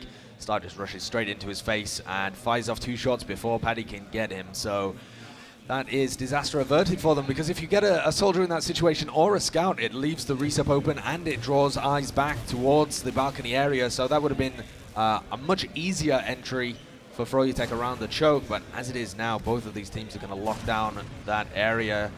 TLR making sure that he's got house under control as Muma locks off choke. And who is it going to be to make the opening move? right now, both teams just really exchanging spam once again at this choke point. 100% Uber on both these teams' sides. 18 minutes on the clock. Froyo feeling the pressure to make the move. Cannot wait here all day. But they are in control of more territory on the map as it stands, holding on to that midpoint. And right now, I think one quick and easy pickoff is all they really need. Starkey has switched to sniper now. He's going to be slowly peeking around this corner. This could be Bruce Ford and Paddy now leaping into the fray. What a shot! Just sends him straight into the stratosphere. See you later, Paddy. And that's going to stave off that little attempt at the end of the day. Now Starkey still looking for that one pickoff. 404 knows not to peek his head around the corner. 404's alone. 404 He is alone. has been He abandoned can't by go all around the that rest of his team. He cannot cross that sight line, has to stay behind the train. And the rest of his team can't call for him, but he's doing a good job of just making sure that he doesn't peek whatsoever, no part of his body exposed. And Stark is forced to just have little chip shots at the rest of the team. He has to hit ahead, really, at this point to open things up. I mean, sniper at this section as well of Badlands, Very can be very, very difficult to deal with. But we see Froyo now moving in once again. Paddy trying to get some damage in. He has found Spud. Raymond is the one to claim the kill on him, however, in the end. And now this is where they move in with the Uber charge. Popped in by Froyo, leading it in if they possibly can. Raymond just milks it to absolute perfection now as he's moved all the way in. Starkey finishes up TLR with a headshot. Beautiful rockets coming out by Captain as he's already dropped 4 down to half health now. As Haffy is trying to stave off the aggression once again. Free State just clocks Captain in the back, and this could be the return of it. Starkey did find 404 in the mix of this, but now it's all on Track versus Free State. Track fights 2. Can he get the 3rd? One rocket not going to be enough to finish him up, as Free State does find a kill on a 6-killing spree for that man. And really one of the only saving graces for Froyo in the midst of all that. He was making plays all over the map, all over that entire section. So Froyo still now looking to try and reclaim this spy area if they can, but Crowns, they have all their players up, and I think they could contest this if they so wished. Yeah, it looks like Spud's going to try and go for it from the trash area, getting a lot of damage there, knocking Free State off his high ground, and the heals are only now just connected. And 404 takes a little bit of chip damage there, which might start backing people up. Tyler dispenses with Captain, takes a lot of damage though, and in comes the flank from Stark. Absolutely, we're going to see them trying to make some magic happen here. Starkey just pulling maybe a few of them back, just keeping their minds on it. But as I say that, Raymond falls to Free State. 7 kills now in a row for this man here. Froyo have finished up 4 players on the side of Crown's Captain. Just about to respawn here. Happy Call hiding around the corner, going for a last-ditch effort. They realise he needed to go for that. So many members of Crowns are so weak, and they've got so long in their respawns now. But the point is just going to get played by both the scouts, and that is going to be another round on the board for Froyo as they do make it 2-1. Looking so much better for them at this point, isn't it? They are feeling it on this map. They're not getting locked back to their side of the territory, making sure that they're always attacking, making great use of the opportunities when they are given to them. And Free State, as soon as you get him rolling, he's really excellent. If he has a bit of a slow start or is required to do too much all on his own, then he can be a little bit shaky. But as soon as you start building momentum as a team, Free State just turns it up. Well, this is it, mid-fight number 4. Crowns now 1 round disadvantage to them. They're going to see if they can take it through the mid-fight at least. And now a lot of spam coming into them already. A few players weak on the side of froyotech, having to back off to that health pack in the end. Starkey finds the first kill onto 4-4. Very, very big pick, making that medic go down there. So that's going to be no heals for Froyo as of yet. Captain now trying to take that 1v1 against TLI in the side area. He has managed to find it, but Paddy returns with the kill. Now Crowns, they are 3 players down, but they do still have their heals, so they could be in a position to retake, and it looks like that's exactly what they're going to be doing now, moving in. Paddy tries to get in some damage into them, but it's going to be Banny falling. Muma is off a lovely little shot with his loose cannon there. Raymond now being forced to pop off the Uber. Paddy just really kiting him for days as well, just around these corners. He is going to be dying, however. At least they did get the Uber charge popped off, so they don't really have to worry about that as Crowns look to retake the mid and potentially push all the way onto Spire. That's exactly what they were looking for there. Paddy and Muma doing their job perfectly. That double donk onto Spud was excellent as well, exactly what they needed to set that play up. They managed to get the Uber out of Raymond, and that gives it equal Ubers for both teams. froyotech's positioning, though, makes it look almost as if they haven't set up properly. They're coming just forward towards choke about now. The Soldiers of Crowns in their default positions, and we'll see whether they are able to open things up here, because it is Crowns that are 2-1 down in this situation, so they never like it when the responsibility is on them to be the aggressive team, the ones making the plays. They prefer to be in the other situation, but froyotech have not allowed them to get into the lead, really playing this one smartly, making sure that they value these early rounds because they make the difference in the long run. No movement whatsoever really at this point. Paddy has got that little flanking resupply area on lockdown. He's just waiting in a drop down area, and Crowns just waiting for at least one opportunity, just one little peek, maybe even one overextension, but Froyo not the team to really give up those little mistakes that can eventually snowball into rounds. Now we see them, a nice little attempt by Drak. He is going to be trying to find his way onto a player at least. He gets 1 kill at least in the end onto Free State. Let's see if Crowns want to look to play off it. They are getting buffed up, maybe looking to work their way in. We see Captain now leading the charge. Another jump in, gets 1 more cut onto 404. Can he get the second? No, he cannot. He is going to get brought down to Muma's loose cannon in the end. And they're just trying to bait in the push here as well. They sack in both of their soldiers, one after the other, because they know that Drak's going to be up on the respawn, and they're trying to bait froyotech into thinking, all right, we have 2 picks now, we can definitely push. Yeah. But Drak's going to be right back in the fray as soon as this one happens. Paddy's in as well, though. They're just going for the force, and Raymond's had to pop it off. Both Ubers are exchanged. Well, Paddy's very, very weak. Drak going to be trying to find that kill at the end of the day. Froyo moving forward with the Uber charge, seeing if they can pick up any kills. Captain is in that house side, just spamming them out. He's going to be able to get that health pack, and he might just escape with his life. He is very, very weak, but Froyo, they played that very well. Crowns tried to bait them into that fight, as you mentioned, by sacking in the soldiers, the delayed soldier sack one after the other. But unfortunately for Crowns, did not work out for them. Now Froyo still with this 1 round advantage. They're going to be capping up the Spire area, but it is equal Ubers for both these teams. And now froyotech have the opportunity to really start to pull away, because if they get 3-1 up here with less than, or just over a third of the map remaining, we're at 11.5 minutes, they can really start to apply the pressure to Crowns. Stark is still behind, though. He's still hidden up here in house. He's waiting for an opportunity to get onto them, but everybody from froyotech's position on top of Spire, Stark's way, way behind.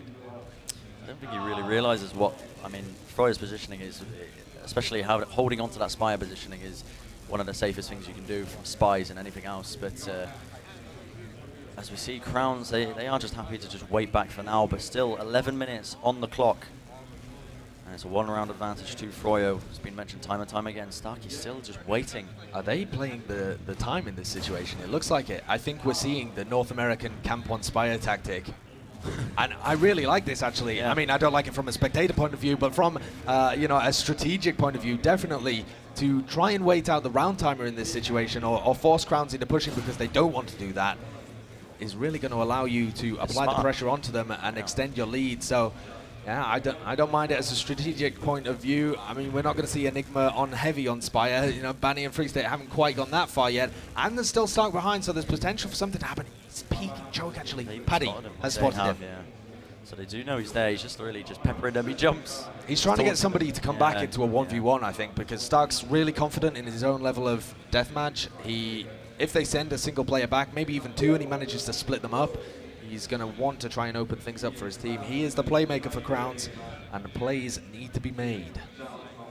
Well, as you mentioned, Crowns eventually, slowly but surely, they are going to be forced into a situation that they might not want to be in here.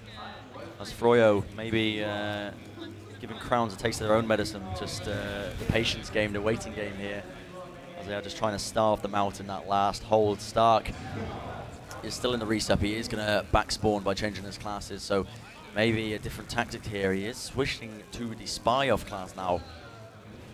I'm going to see if he can make anything happen with that now. He's already worked his way to the resupply area, but again, this hold by Froyo is so unfavorable for spy picks at all, because he has to wiggle his way all the way around that spire. And it's so obvious. Yeah. Is he disguised he is. He's disguised as the friendly scout, trying to fool them at the choke, seeing okay. Making sure that he gets seen so that they think there's no off-class shenanigans, but Stark's going to creep his way in here. They've got to be aware.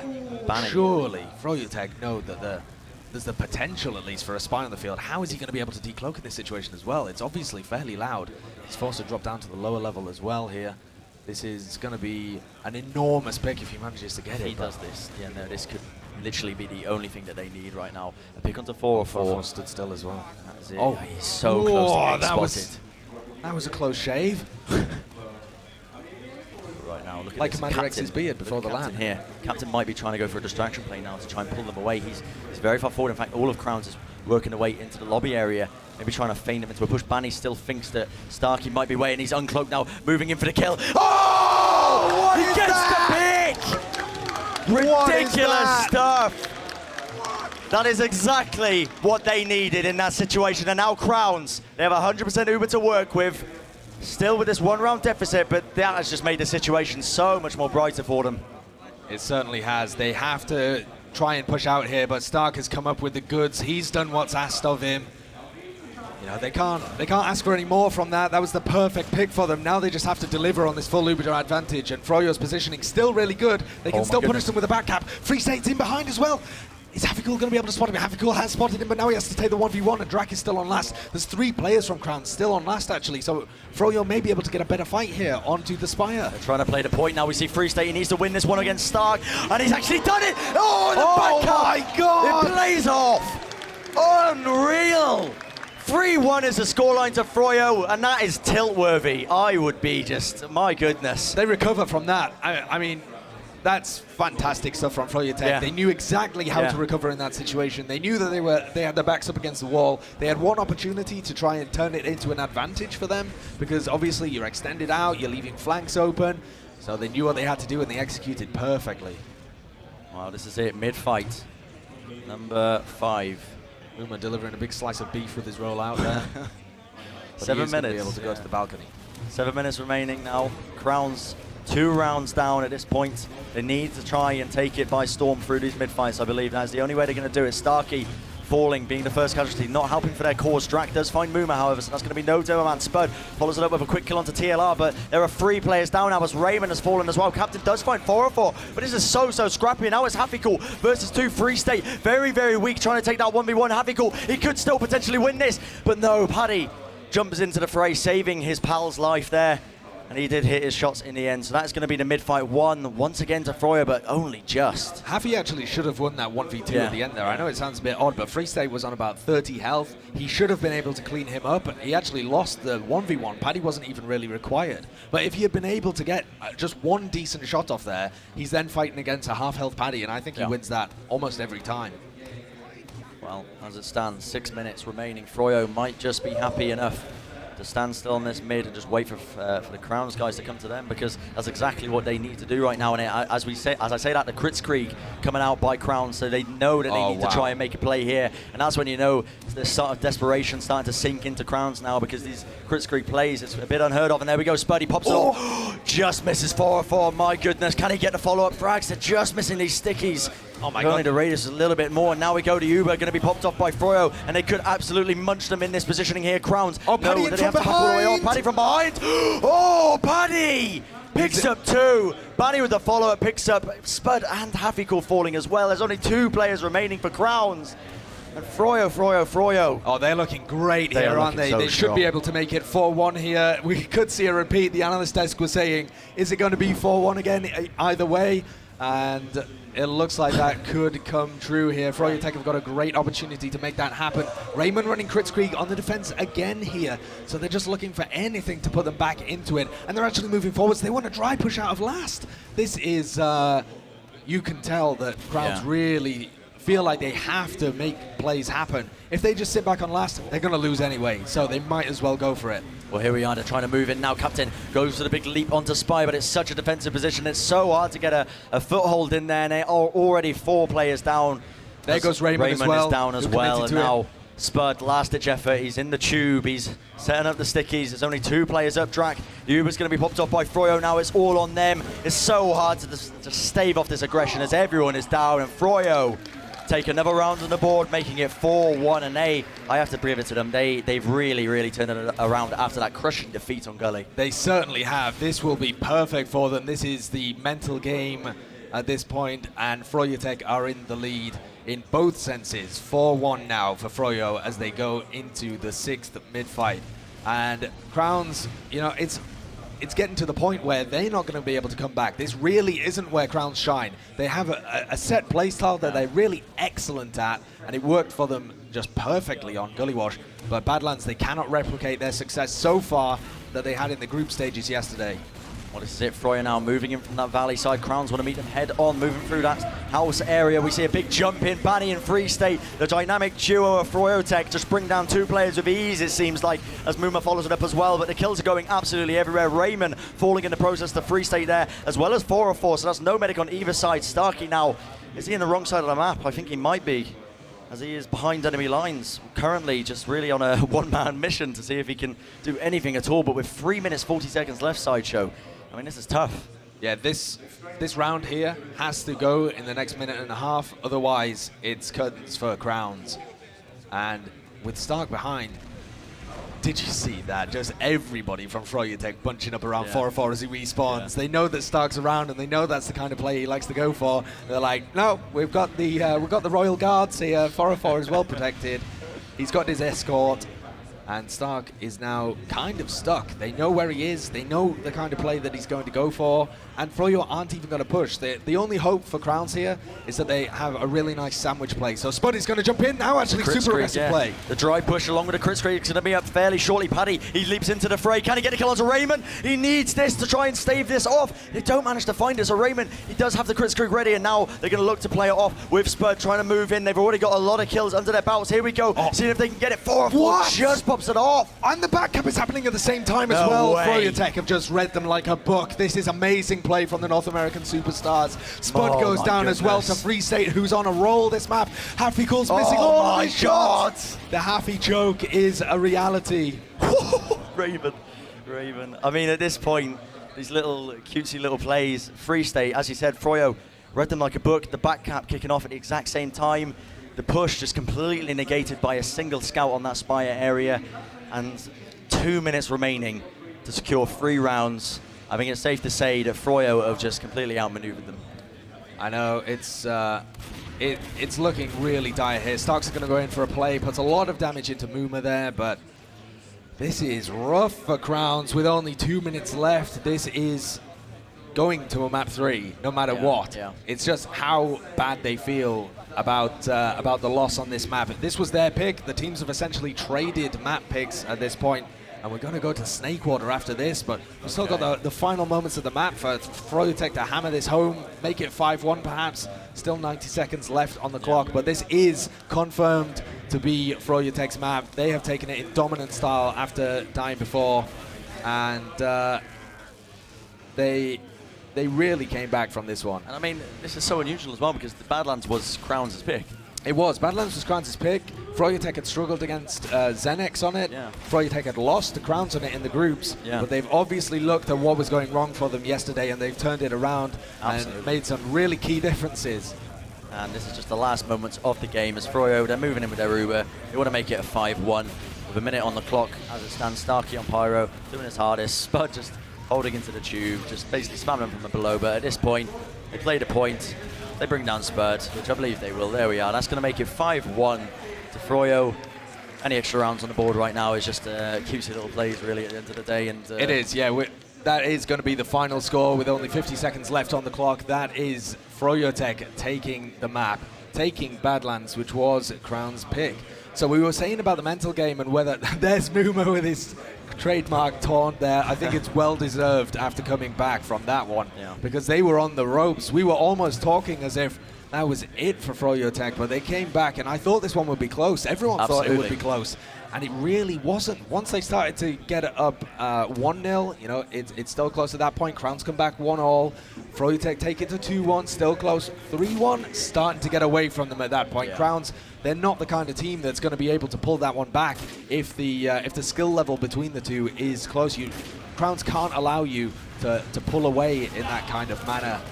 And since we're going to a map 3 here, you know, I can see them going down into the lower bracket. I thought Crowns would be able to take it in 2 maps, but going to Snakewater, it's not the best for them. You feel like Snakewater will be the deciding? I mean, it is going to be the deciding map, Bren, no matter what. I mean, we're not going to change the map picks at this point.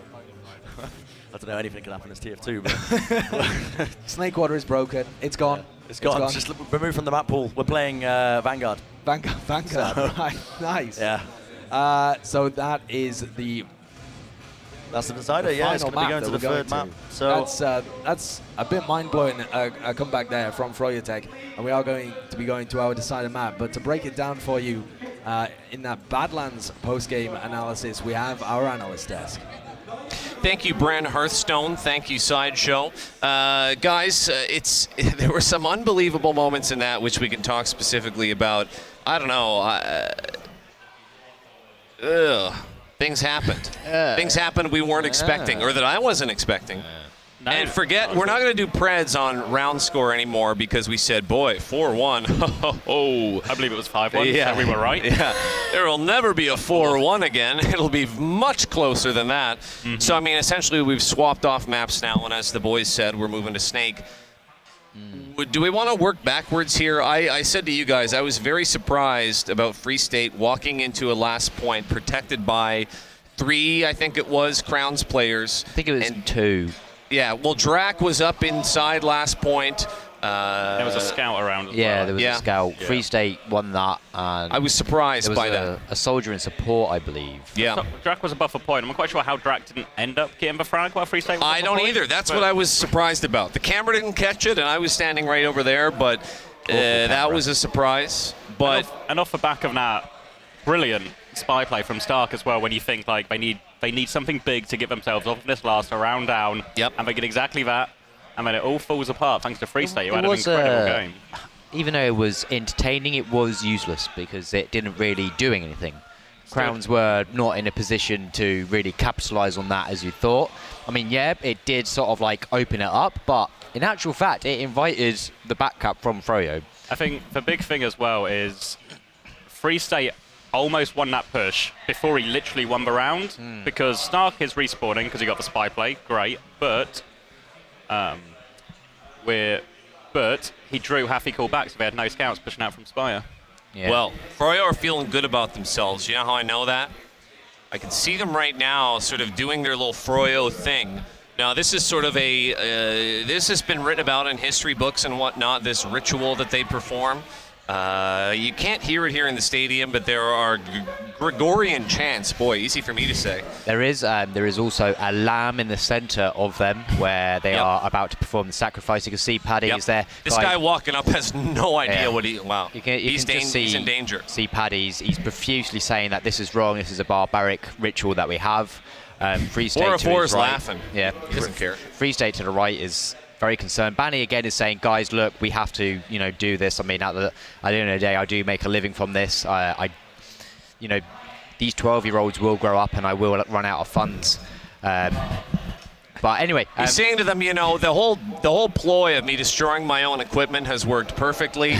Everyone's taking us for granted that we're not. No, but I mean, what can we talk about? Let's boil down what went right there. What went so incredibly right? I think they kind of played Crowns at their own game at quite a few points, especially when they are holding Spire and sort of turtling them. And it's very well known that Crowns aren't exactly good playing from behind because obviously they have to push. And there's that fantastic joke that a person called me wrote. I look forward to seeing that in Twitch Something about chat the in just door, a yeah. moment. Something to do with a door and pushing it and being crowns. But something that is actually interesting, I do want to go off on a I'd love to hear something interesting. But we were standing behind Froyo, Yep. and they were getting a bit frustrated at the They start. were, yeah. When it was Paddy 1-1. especially is, boy, he is a frenetic young man when he gets going. He's bouncing like this. And he was expressing anger. Yep. He was getting very, very frustrated. Yep. They were very, very frustrated with pushing out from last. Yeah. And I think that's sort of maybe one of the problems with Badlands is pushing out from last. There's so many avenues of you being able to, like, a player to get behind that. It does put you into like this thought of, can I see everybody? I can't. So I can see 4 players in front of me. Where are the other 2? Yeah. And there was a moment where Paddy was back on last. TLR was trying to go out, drop down. He got weak, had to swap back. And that was sort of getting quite frustrating for Paddy because, there's no point of him having someone else on last with him. But there was another moment when TLR was just pushing out by himself because the other team was sort of, everybody else was worried about the back cap threat. And it's just that constant thing with them that was sort of getting a bit rattled. Yeah, we're going to have a look at the logs here as we continue to discuss. The captain, perhaps, of froyotech, Banny, we heard him getting really kind of into it and kind of, you were still there, War, I think. He was getting upset. Look at this, though. We're going to begin, though. He's at the top of the table there. Banny, 27, 14 deaths. Banny was getting quite impatient at points. There was that push to mid from Cho that we were watching, and he was getting quite vocal to Free State about pushing forward and performing a sexual act at the same time. That was actually used as an adjective, but regardless, it was a very good performance from Froyo. Me and CommanderX were talking about the third map, Snakewater, which we both feel is Froyo's map. Yeah. Well, that is going to be the decider here. In terms of the stats, I mean, again, and as has been the case when a lot of these games go 4-1, 5-1, there's not a whole lot that you can glean from it. We have a look at some more of the stats here. The frags, very slanted. What we were talking about this mood and atmosphere thing a whole lot. I was standing over by Crowns a little bit during that one as well, and I'm just wondering who has it worse, the people getting screamed at by Banny or the people getting screamed at by Kaidus, who's not even playing in when I first went over there, it was a bit silent and solemn. Nobody was really talking apart from Kaidus. Yep. And then he took out his whistle. Started throwing dodgeballs at his players. Trying to get him to get going. Actually, his wrenches, sorry. His nightstick. Yeah, his nightstick is just like, no. Actually, he can't really do it because his hand hurts. Yeah, he uses his other hand, though. Yeah, it doesn't have as much strength to it. Well, it sort of like just falls on top of him. Still hurts. But yeah, it's they were very, very sort of like reserved. But having said that, I think they were near a map behind. A round behind. But the logs don't really sort of it is going to be sort of incredibly one-sided. Banny played very well, I felt, overall for the entirety of the game. And his stats do reflect that.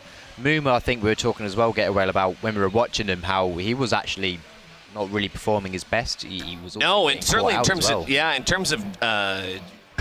numbers, but just in terms of, I don't know, he stays quiet a lot of the time and he's doing his thing. I don't know if he's I don't know. When things aren't going his way, I don't know how he handles it in his head because he is so silent. And it's hard to get a sense from watching him and listening to him what's going on in his head. Is he getting frustrated? Is he going to try anything any differently, or is he just going to keep driving his head into the wall? I mean, he sort of balanced off there toward the end, and it was okay, obviously, as we see from the result. But, I mean, luckily for Froyo, they've got enough weapons that it's fine. If Mooma's not performing, it's not a problem. We talked about Free State going so big. I mean, really, I feel like everyone has stepped up in different ways on Froyo. Haven't seen as much from Brad, the medic, but everyone else, I just mean today, but everyone else has really been doing it. It's going to, the momentum's definitely going in their favor, especially for the final map. Snakewater is like quite known to be a good Froyo map. They're very, very experienced on it. And the other thing as well is that Kaidus doesn't like it. Even though he's not playing, he is calling. And he hates the map. He hates it with a passion. And he doesn't have as much of an influence playstyle-wise, but his comms may reflect that. And however, the only thing that is in favour of Crowns is that it's quite easy to be very, very defensive and play slow on the last points. If you are the team that's attacking and you're 1-0 up, it'd be similar to Gullywash. Well, we're going to see if it's going to be similar to Gully Wash. This is it, the decider map. One of these teams going to the lower bracket, they'll still have their chance. Sideshow and Bren have the call. Sideshow, Bren. Will it be similar to Gully Wash? I think the question comes down to who takes an early lead. Because I think if Crowns are able to take an early lead, they might be able to hold on to it here. I do favor froyotech overall in the map. I thought this fixture would be a 2-0 for Crowns. froyotech completely proved me wrong on Badlands. Their Badlands performance was excellent. They managed to go up early and hold on to that, and not just hold on to it, but expand on it with further exploitation of weaknesses from Crowns' pushes. And on this map, you've got to favor froyotech again, I think. Crowns have a pretty good mid-fight. But outside of that, I think Froyo are slightly the better team on Snakewater. I do think, though, that if Crowns are able to get an early lead, if they get some kind of quick round, or they're able to go up 1-0, maybe even 2-1 early on, they might be able to hold on, because as War was saying, Snakewater, you can play it quite slowly. Absolutely, yeah. I think I can really... I can see Crowns winning by essentially gaining a lead and then just sort of slowing it out completely until it reaches this sort of sluggish levels of TF2, because Snakewater last is notoriously hard to push into, but it can be quite difficult sometimes to push out of as well. So we saw a fantastic game at i58 with Ascent the Reason as well, where they were holding last forever. yeah. Maybe we'll see such ridiculous displays again, but we are going live with our final decider map of Crowns v froyotech. This is the upper bracket final of Insomnia 58's TF2 tournament, and the winner of this will progress to the grand final. Let's have a look at our first mid-fight. Absolutely, mid-fight number one, Mooma taking a bit of spam currently from the Crowns guys. Banny also taking us upper high ground position. Paddy, he leaps into the fray. Big bomb forward by that man there, trying to get some damage into them if he can, but it's Happy Cool. Gets the first drag onto TLR at the same time. Kills going all over the place currently, as both teams have actually lost 2 players. Drac does get 1 kill, but he's quickly cleaned up once again, and it looks like Crowns are caught between a rock and a hard place right now. They are 3 players up. They still do have their heals. They could, if they focus their kills down, they could potentially take this. But right now it looks like Froyo are just running absolute rings around them. Captain, it might just escape on a sliver of HP on that man as he does just leap away. Oh, I spoke too soon as Banny just cleans him up with a quick little chip shot. And that is going to be the first mid one to the side of Froyo. Yeah, that's a bit of a strange one there. Banny wasn't able to chase down Raymond in that situation and could have easily got the kill, because he had to deal with Captain behind. So I'm not sure. When Captain's that weak, I don't think that he's really a threat to 4-4. I would have liked to see the chase onto Raymond, but either way, they take control of the first mid, and in comes the Uber trade onto second. TLR having the Uber popped off onto him, trying to make it a solo if at all possible. They've flashed now onto Banny, and Mooma has taken a ton of damage. He's going to be taken out there by that final rocket from Captain as he squeaked his way into Kitchen, but he squeaked his way into the spawn queue as well, as froyotech find themselves a demo man down, and that's going to open things up for Crowns a little bit, but they're all clustered around the same place. Oh my goodness, yeah, these are 3 pretty quick kills that are going the way of Crowns right now. They might make it 4 as well as Banny. He's tried to basically maneuver his way around to the back lines. He is currently just behind them. He might try and go for a backtrap attempt as someone blocks, but TLR is just so far away. Drac has jumped behind to try and meet him, but I don't think he can really win that 1v1, especially now Crowns, they have managed to cover up that midpoint, so they are in a better positioning territory-wise, but they've still got this little nagging feeling at the back of their neck about this one little scout who's just they haven't messing around. Have they not seen him? Oh my goodness. They know he's there. They know he's there, but they don't quite know where he is. They've just spotted him now, and he's forced to go back. Takes the 1v1 against Stark and gets destroyed there. I don't think he was quite expecting Stark to be just around the corner, and he finishes him in 2 swift shots. With Banny down, that does open things up. Crowns could certainly go for this one. At the very least, I would be sending in Drac to sack at this point, because 404 is not protected by his pocket scout. There is free state up on the pipe there, but it's a perfect opportunity, and Drac's going to go for it. He gets the first rocket off. It's a good one. 404's up in the air, but he can't land the second. He threw 2 rockets out, seeing if he could predict the strafe pattern of 404, but the North American medic able to glide away. They've managed to push Stark behind it in the chaos, however, so they still have someone back. He's taking a 2v1 against both of the scouts. Surely not going to be able to take anything out of that one. And Banny and Free State pistol him down. Right now, Crowns, they are 2 players down, but They might be just trying to bait them into a push as Drac has just respawned, and I think that's exactly what they've been trying to do. Paddy now, he leaps forward, trying to basically create at least a little bit of space. The Uber has been popped by both these teams, but currently the only person who has fallen is actually Paddy on froyotech. TLR has managed to find Hafikul, but now Drac has entered the fight from the Saw area. TLR might just get the shot to Raymond that he needs. No, just about misses it now. And Crowns, if they take this correctly, they could still win this, but they're a bit scattered right now. There's no one with Raymond whatsoever. As you mentioned, now it's just Stark and Raymond alive. A bit of an odd one there. I mean, Crowns, they had the players, and they just fell apart in the positioning. Definitely. Once they got the pick onto TLR, they should have been able to group up, but froyotech made sure that they pushed forwards enough so that everyone from Crowns was unable to regroup. Otherwise, they would have taken so much damage to regain that positioning that they would have lost the fight anyway, and possibly Raymond would have died in that situation. So that was a good play by froyotech, I think, to be able to identify that the players were split up, and they had to just stop them being able to regroup in order to win that fight, be able to take control of the second point. Now they have the last to crack, but they do have a 50% advantage as well. Raymond was disconnected for the longest of times. Do they know about it? It doesn't look like they do. Right now, yeah, that is correct. They do have a sizable advantage on them. Paddy now, he leaps in, he realizes the sentries, he has just heard it. Now Free State has gone around the corner, but the sentry's just about to miss him now. Can he take that 1v1? Happy's sentry just killed him. What? The rockets from it just finished him off. Oh my god. He's choking worse than Hafikul. Anyway, Froyo, that one pick is not really enough to pick off the players. The sentry gun, they can't even spam it out because it is hidden and tucked away around that corner.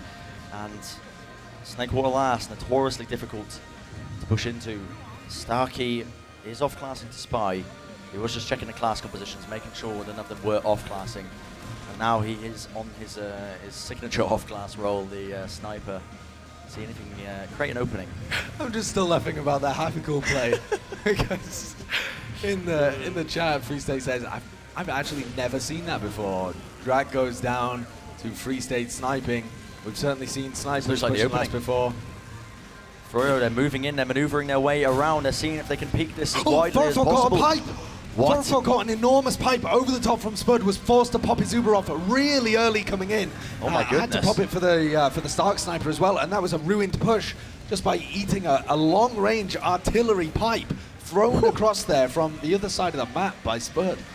Bren, go eat your heart out, but yeah, goodness gracious me, that was just from that one small play, they'd just completely been caught off guard there, being forced into a position where they had to pop the Uber a little bit earlier. Now Crowns look like they want to move in with this. They have 100% Uber. They're going to try and take it from the second point now.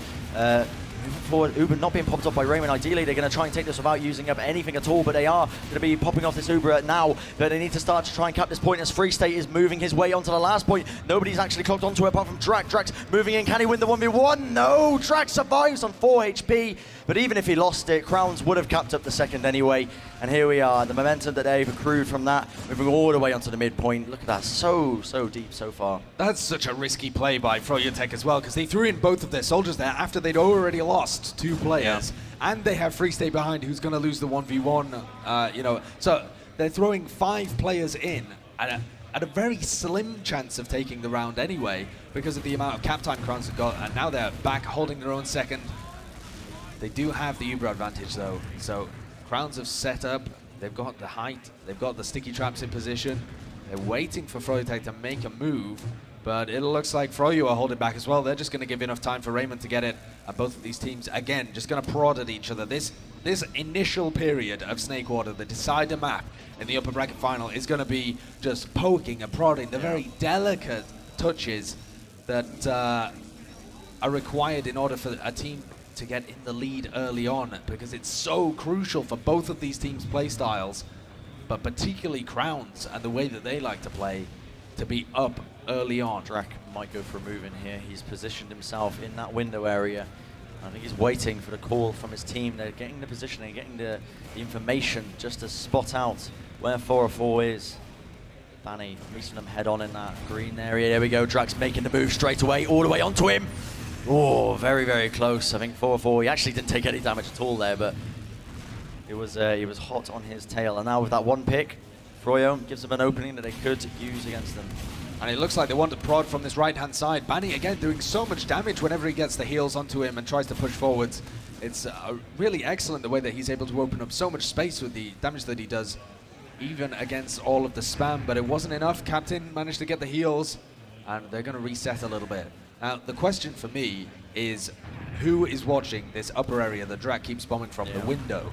Normally, the European teams have stickies on it. Whenever Spud is holding this point, or wherever Ali is, they put sticky trap around there, so the Drak can't go for the same bomb that he's been doing again and again. And he manages it this time, and froyotech pay for it. They've managed to pick up 3 players, though. The rest of froyotech go so aggressive that they essentially trade an Uber for 3 picks. That's well worth it. Absolutely. And now they're getting a sandwich onto Raymond as well, who's in kitchen. They're going to be able to kite this Uber, surely. It's coming in. froyotech have juggled them so well. Hafigo picks up 1 kill onto Muma, but they've been sandwiched, and they're going to get crushed. Oh, wow. Really, really difficult position there for Crowns, but really, really well played by Froyo at the end of the day. Stark goes in for a cheeky basically trying to stave off this aggression, trying to get a pick onto 404 in the midst of all that confusion, but it didn't work out for him. And now, and this is it. This is really where Crowns are going to be feeling the pressure a little bit now, because if Froyo get this 1-round lead, they have the Uber advantage. Everyone is up on Crowns, and they do have a few defensive off-classes, such as Happy Cool on Engineer again, but it's the same sentry position, so I think they might be expecting this.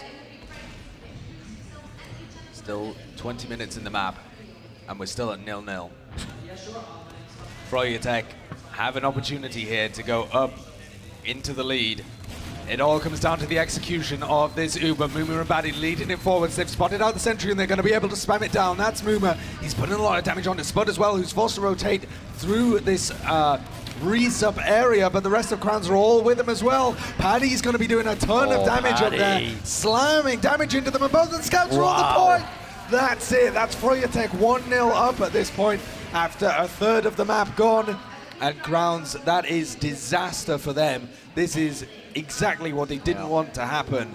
They have now got their backs against the wall, even at this point, because that opening round is so crucial for their playstyle. They have to come out really strong here and reply quickly. Otherwise, they're going to watch it slowly slip away from them. At this point, I mean, that last push was absolutely textbook by them.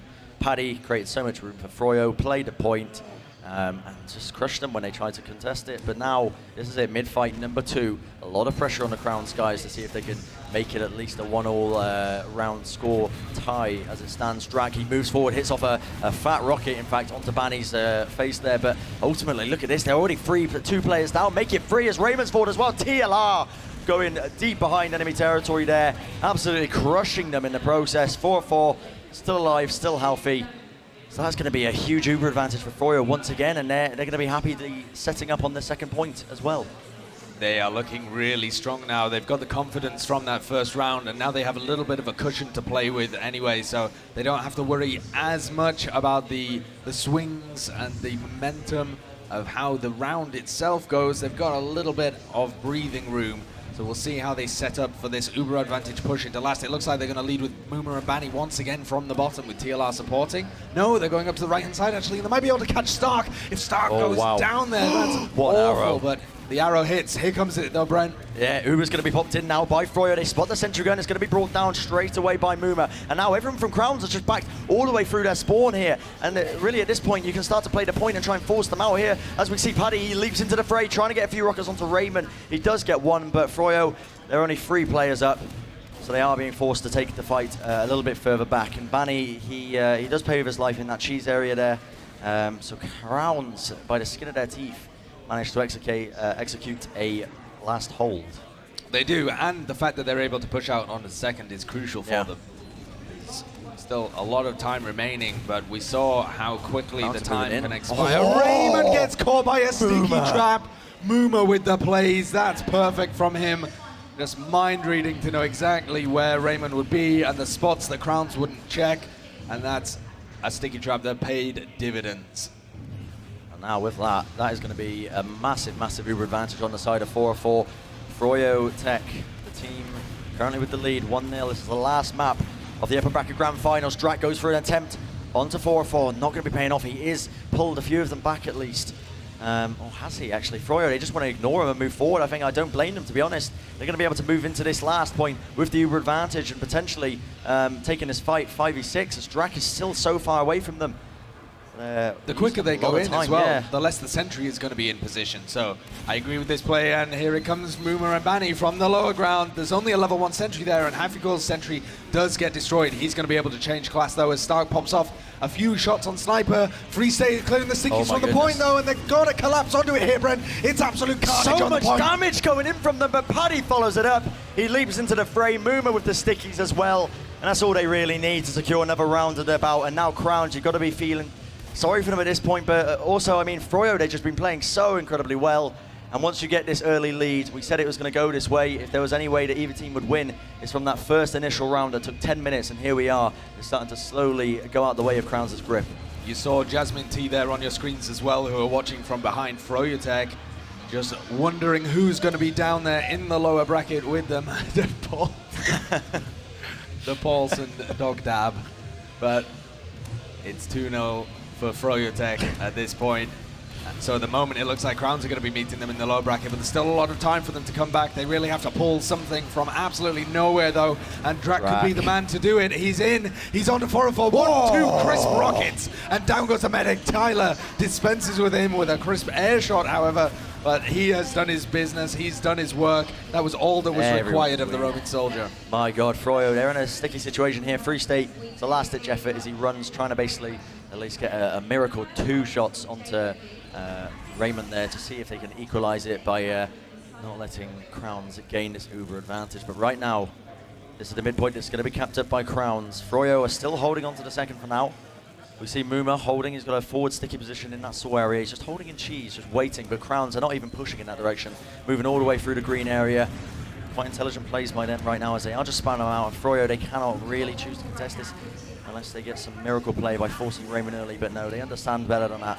This is perfect from Crowns. They absolutely have to deliver on this push though. It has to be well executed. Their Snakewater last push is very clinical normally, and Raymond's had to pop it off. It wasn't that early, and Hafigul's going to be able to play the point with beautiful cap time. Absolutely clinical, great play from Crowns. It's one of their best last pushes into Snakewater last. Hafigul knows how to play it perfectly. I mean, he didn't even get contested at that point, but when he does, he still plays it just absolute textbook, and they're starting to get back into it. We could have a game on our hands despite froyotech going up early here. Crowns are not going out without a struggle. Well, 15 minutes roughly on the clock. It is currently 2-1 to Froyo as they are playing Crowns in the upper bracket final. Loser of this goes down, winner of this goes to the finals, and we are going to see which team is capable of taking it. A lot of spam being exchanged on this mid as Spud's starting out. Bit of sticky spam from the top area, just trying to deny the scouts off at Bani. Sees a bit of damage now. Paddy moves forward. He does get a lovely chip shot by Crowns there to deny him off. Captain picks up the first kill onto Bani. Oh my God! Did that just happen? Captain just jumped up top. Tyler airshot him into his team, and Captain picks up 2 crucial kills. He gets 404, and was it Paddy as well, or Free State? Was it one of the scouts? I don't even know. Yeah. I don't even know who he killed. But the fact that he got airshot into that position by Tyler and manages to pick up the medic is devastating for froyotech. That's such an unlucky way to win such an important mid-fight. Well, as it stands, this looks like Crowns are going to be taking this momentum all the way into last once again. Let's see if they can pull out one of those strategic, tactical last pushes that they are well known for. They have the Uber. They're going to be popping it off fairly early on. As is standard, the Sentry Gun putting in a lot of denial. In fact, Muma has finished up 1 kill onto Captain, and this is absolutely tearing them to pieces right now in this one choke point. The heavy pickup on Free State is putting in so much denial work alongside the Sentry Gun. And Crowns forced to back off with only 3 survivors out of that absolute massacre. Yeah, that was a bit of a wasted opportunity there for Crowns as well. They are going to remain in control of mid at the very least. I think they're going to fight second as well, but Raymond's really far back, so unless they're able to get some good spam onto it or Stark in a position, they're going to have to give it up there. They don't even choose to try and recontest. Stark makes sure that he's out, so they're going to hold on to mid for the moment, but they're the ones down 2-1. So they're going to have to try and crack for it. Oh my God, what is that? Spud! Another huge sticky trap from the demo men in this game. First it was Muma, now it's Spud, and he manages to take down 404 and his pocket.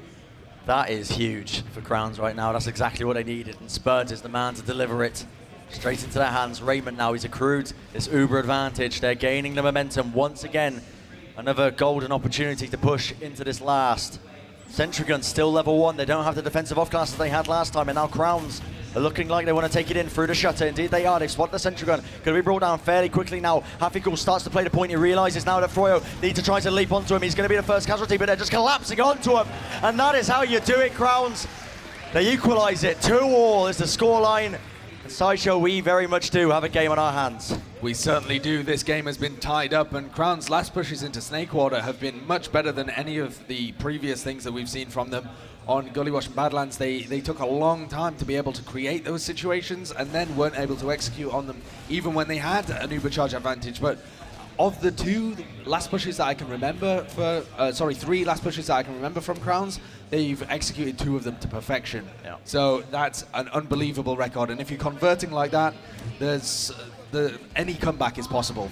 froyotech have to have a better last defense if they want to hold on to this, and it's already a draw, so this is anyone's game now. Mid-fight, number 5, 12 minutes into the game. Drac, very deep bomb by him. He's going to get brought down by Banny, and Captain is spamming them from above from that log position. In fact, he's so weak. In fact, yeah, TLR is going to be the one to kill him in the end. Now Crowns, they realize they are 2 players down. Hafikul did get the frag as they were exiting from the mid-fight, but they're not choosing to contest this. Instead, they are just going to salvage whatever they can by setting up a solid defense on this second point, which is the safest play to do.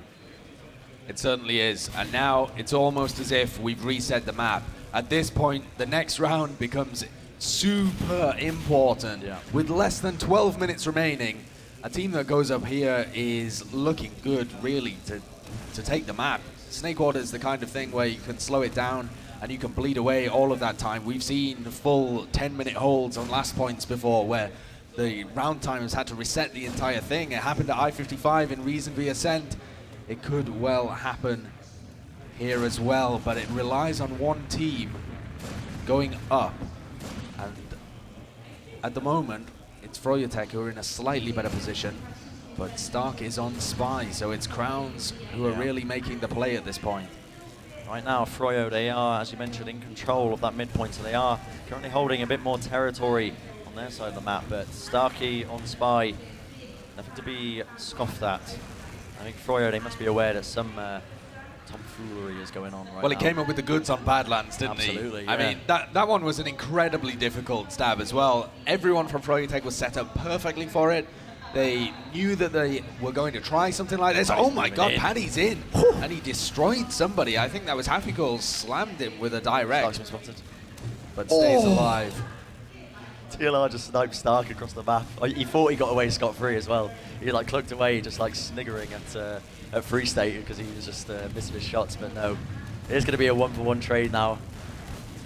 Froyo. And Stark's played his hand there a little bit as well. You can't really go for the spy play multiple times. They're not going to be able to go for the spy play really in this push again. Captain and Drac take a lot of damage. Raymond's use of arrows there, crucial to keep Captain alive. At this point, I mean, would you be happy to just reset it to the mid? Are Crowns the kind of guys that are now just going to hold on to this Sideshow? No, I don't think so. I think they'll try something low risk again. Like they currently have Stark on Sniper. Yeah. But I think they'll try and get themselves into a position where he's gonna be able to create a pick for them, something like that. They'll prod forward, see what they can do. They're certainly not looking at this point to run out the round timer or anything like that. I'm more surprised actually that we aren't seeing any kind of play from froyotech. I don't know why they expect Crowns to be the ones making the push, even though Crowns are at the moment.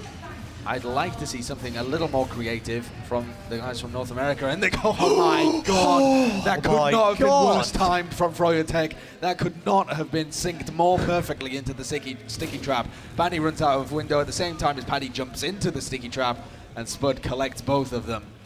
That is 2 picks that they needed right there. Raymond now is going to be forced off the Uber. A bit better coming out by Froyo now as they look to try and take the advantage from them. Muma has found the 1 kill onto Captain. They're trying to basically see if they can take this fight into this half-pack main area. But as it stands, once again, neither side really wants to take the initiative. Neither side really wants to make the move and try and push in off that. But that 2 kills were really just setting them up for life there to push in, I would have thought. But now Froyo, they are taking initiative, moving straight in. Drac has found 1. TLR does get the counter kill.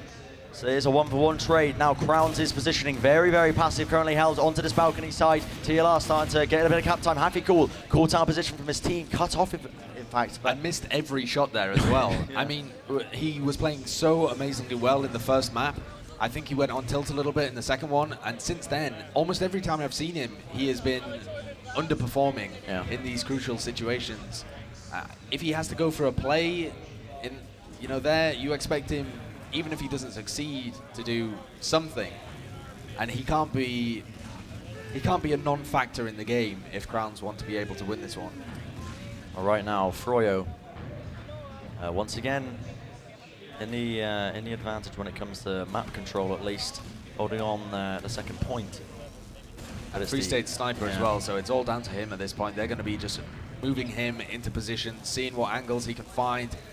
Even if he's able to get a pick onto Stark in this position, where there's a defensive sniper, that allows froyotech to move his Uber in much deeper than otherwise. So I think even a pick on Stark at this point would be enough to try and move your Uber in a little bit from the left-hand side. But he'll be looking for something a bit more juicy than that. A pick onto Muma, or even an angle onto, a pick onto Spud, or even an angle onto Raymond here is ideal. He's peeking it so much. Spud just dancing around that column. It's difficult. It really is truly difficult. Now Froyo, I mean, it's still only 7 minutes remaining on the map, and it is 2-all, and Froyo are in the driving seat. But how do you push into this right now? You're putting all your bets, all your chips onto the Free State sniper pick, but at the same time, Starkey's running sniper. I think you've got to be watching out for him. I think what I would do if I was Free State or calling for the team in this situation would be to try and creep up drop down. It's got a really nice slope on it, and you can just edge up as you're building up the charge. If anybody comes to peek you, then you can maybe get a fully charged body shot onto them, or possibly even a headshot there. So both of the snipers got the first glances of each other, trading shots, but both of them missed. Even a headshot at this position. Look at this. He's moving up. They have spotted him. He's just still scoped in, holding fast, not managing to find a kill, unfortunately, for him right now. Drac is very far forward at that right-hand side, but as it stands, I mean, Froyo, both teams really feeling the urge to make a move. I think Crowns less so, being on the back foot. So one misplay pushing out of here could mean the game, especially with this many minutes on the clock. Another play that you can make if you're froyotech in this situation is to have Free State play on the left-hand side, forcing Raymond to take this really passive position, as you can see, tucked in behind the tanker, and you just know exactly where he's going to be hiding. So you send in a single person. You possibly even send in two. You can still hold Snakewater second if you lose two and have a sniper. So now that they know where Raymond is, and now that they know that he can't move because he can't stray into any sight lines, I would be throwing some players at him. Oh, absolutely, yeah. This is the perfect time. I think Paddy is ready to mind Stark. He gets headshot in the end, taking out 1v1. He's going to back off! Spud! That was a drop by 4-4 as well. My God, time and time again, he comes out with these sticky traps and it's just catching him off guard. That's enormous there. That allows Crowns to move off out of their last. They're going to be able to roll this momentum forwards. If they go quickly here, they should be able to take mid off the back of this, and then they'll have an Uber to try and take the 1v1. Okay. No, they won't, because Raymond's fallen, so has Spud. Have they managed to turn this? No way. froyotech have almost created themselves a situation here where they can go back in and cap last, and they'll have the Uber charge advantage for last. They've got a few players. Starkey is just running rings around them as it stands. Drac is very weak. He is going to have to back off here, but Crowns at least are going to be holding on to this second point. Froyo almost came back from that, almost punished him for it. And look at that bomb by Paddy! Right into the cheese area, just picks up Drac. Absolutely no issues whatsoever for that man. And now Froyo, they've got this two-man advantage. Captain is going to be respawning fairly shortly, but I think they're looking to move in maybe fairly shortly. Straight Huge up Uber advantage. Moomer and Banny going to be leading this one from the shutter door area. Banny's already in, and they've spotted Captain. They really want that pick straight away. The pocket falls for Crowns. The sentry is dealt with. The cap time is not going to be there, though, because Free State is not in this fight. And Crowns are going to be able to hold on, I think, just based off the back of that. Now that they've capped it, though, the cap time is going to start coming in. They've done a lot of damage to the rest of Crowns, though, and they're not going to be able to hold it. This is going to be froyotech going up 3-2. I thought they'd lost it there, where Free State was still having to cap it. He comes in just at the end, and they managed to do so much damage to Crowns in that fight. that they weren't able to hold on despite having the cushion of the second point still there. Well, this is it. This is going to be mid-fight, number 6. 3 minutes, 40 seconds roughly remaining on the map, which may be enough time for Crowns to equalize. It may be enough time for Froyo to just stagnate and hold it out. And this is really where everything really matters now. This mid-fight is going to be a massive decider of the way of things to come right now. Spud has got there before Muma. He's getting in some early damage onto Paddy. So soaking it up, really. Sending in the stickies. Paddy has met Drak head on into that kitchen area. Not really many kills being exchanged so far. Captain, he's leaped into that upper side. Hafikool found the first kill onto Freestay. However, Paddy with the follow-up onto Spud. No Dimmerman now going for Crowns. They have a lack of area deniability, but as I say that, they pick up 3 very quick kills.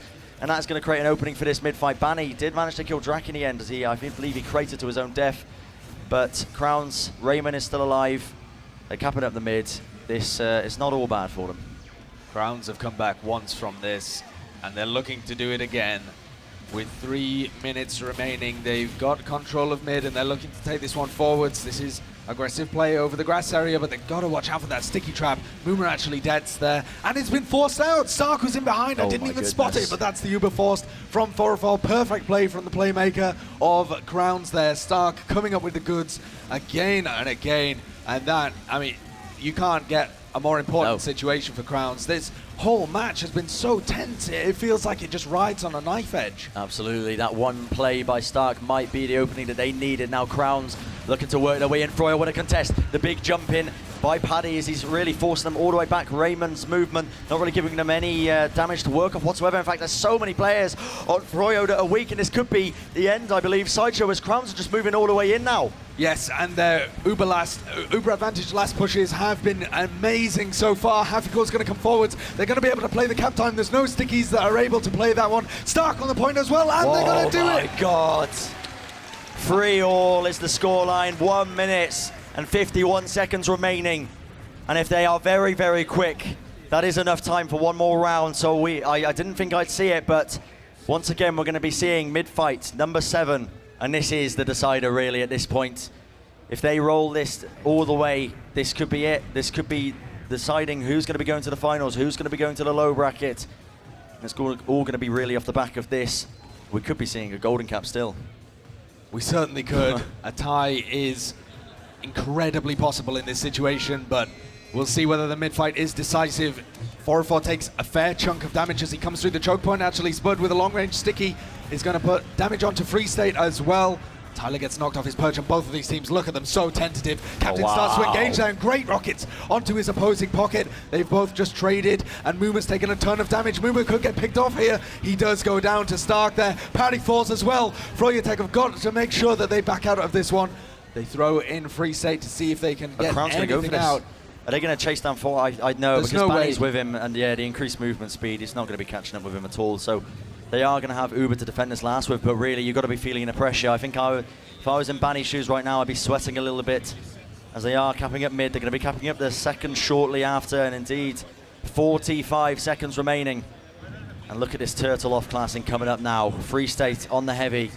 No engineer just yet, but Banny on sniper, really pulling out all the stops to try and stop Crowns in their tracks. 33 seconds remaining. Crowns, it's all on them. Can they do it? They have the Uber, but so do Froyo. Banny forced to off-class a little bit now. If they can force Free State now, they're starting to play the point. Uber's been popped off a little bit earlier than they're anticipating right now. Froyo, they pop off theirs as well. Free State doing a bloody good job of trying to keep them off it. A few players falling. Mooma also in the fray. Everyone is crumbling around Crowns right now. If they've lost so many players, everyone is weak. Spud on no health whatsoever. Is this even still doable? With 5 seconds remaining, they need a miracle, and it's not going to be happening. Sideshow, we are going to be going to a golden cap for the last round of the upper bracket final.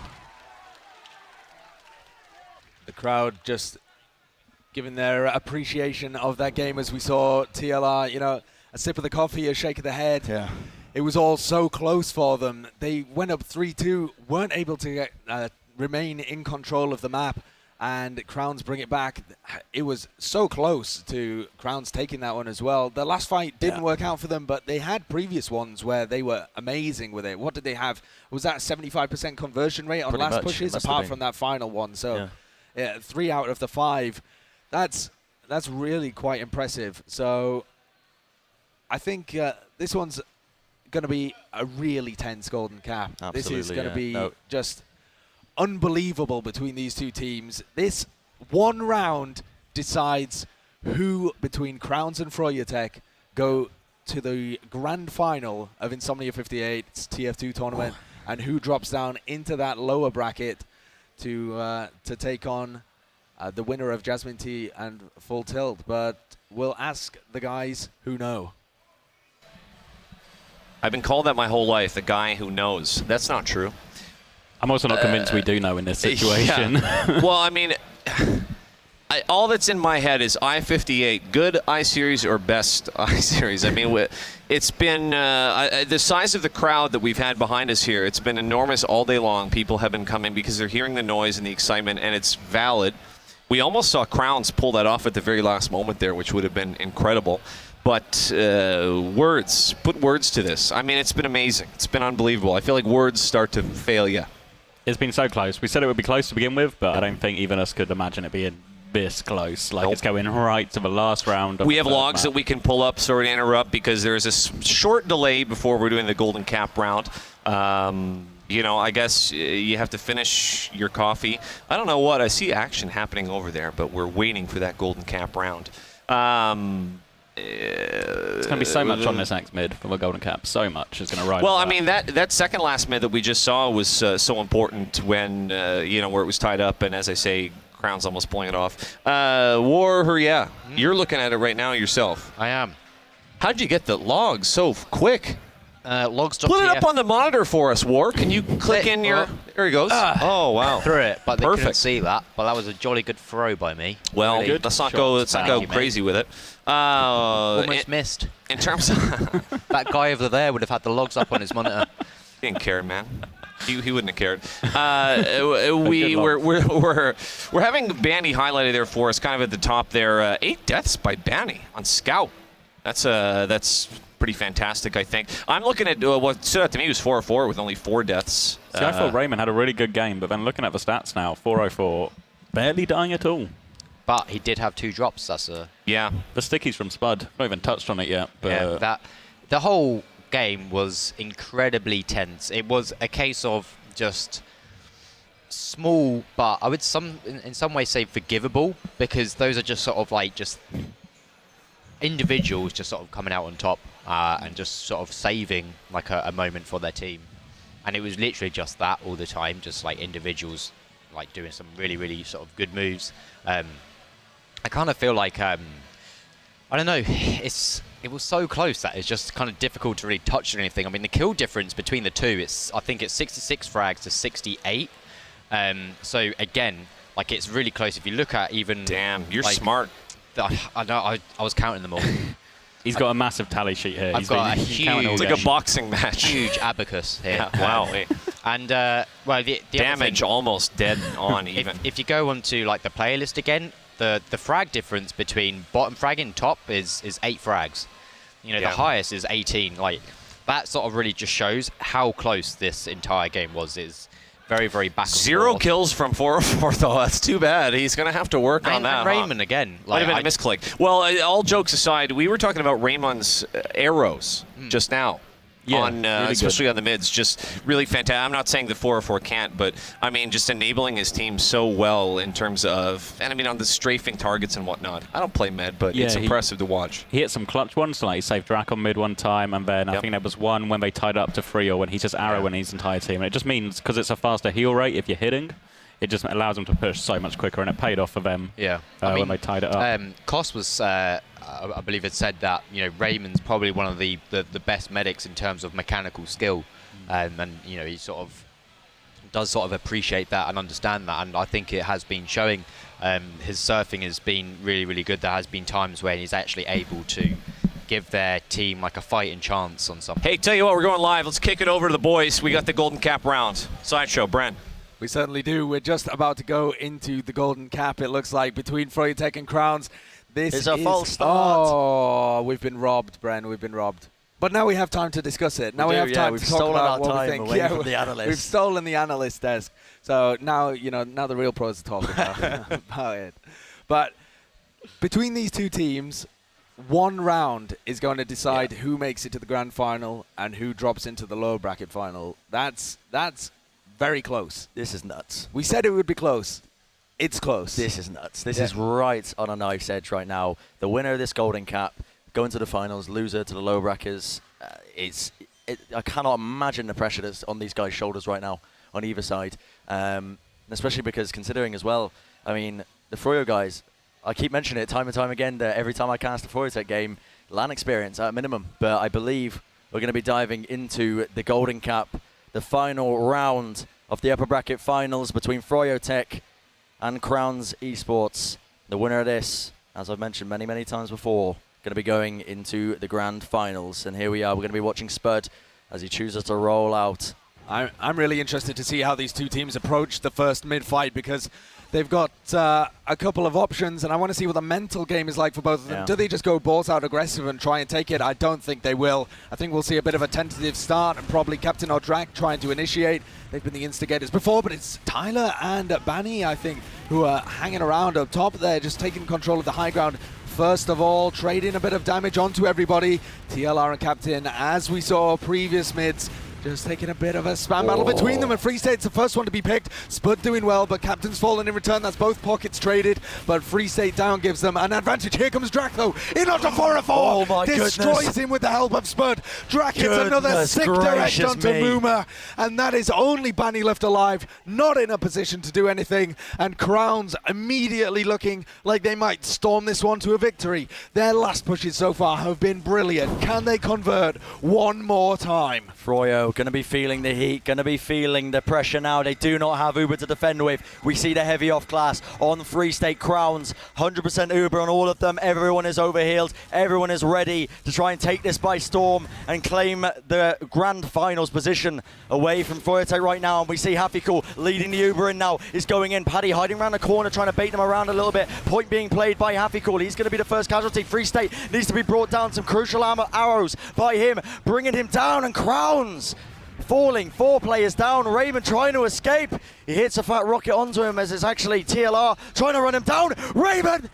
Oh my goodness. Raymond able to defend himself there with an arrow onto him, and he stays alive. That's the bare minimum that Crowns needed in order to stay in control. Captain juggles him up. Oh, he misses the edge shot, but Frogo's been taken so weak, and Captain gets the kill anyway with the help of Stark.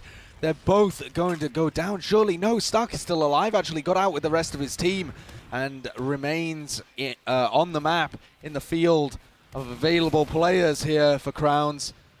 Froyotech now, what is their play? What do they decide to do? Do they want to try and equalize the Uber situation, or are they just going to go back to last and make sure that they're able to defend in the same way that they were able to last time? I think you have to. You really have to. And if you're in Froyo's position, they have an Uber disadvantage, and it's a huge one at that. Banny on Sniper. We see Free State once again on the heavy off class, and it was putting in a lot of work, and it was actually the 404's arrows that were keeping alive in that last push that really staved them off last time. And Moomer gets a crucial sticky pick there straight off the bat. Crown's going to be pushing into this last 1-player disadvantage. Spud now trying to basically get in as much damage as he possibly can. And as 404, he still does not have the Uber. In fact, Drac is hot on his tails. No heals for them, but as I'm saying that, Crown's just really crumbling under the pressure as they've lost so many players now. Once again, Froyo just holding on for dear life on these last pushes. The great play by Crowns, however, is that as soon as they realize it's the Uber itself has gone badly, they changed their plan from being, okay, we can take this round to, we have to be able to hold on to second after this. And so you can see the shift in who the players are focusing, with Drac, I believe it was, flying in at the end there to come on to 404. Spud and Stark making sure that they stay alive, not giving themselves as cheap picks, because otherwise, you know, the Froyotech players, the floodgate is opened and they lose control of second. So Crowns sticking to the game plan, making sure that they have opportunity after opportunity to push last, because the more that they're given, eventually Froyo are going to crack. Absolutely right. It's just really a battle of attrition.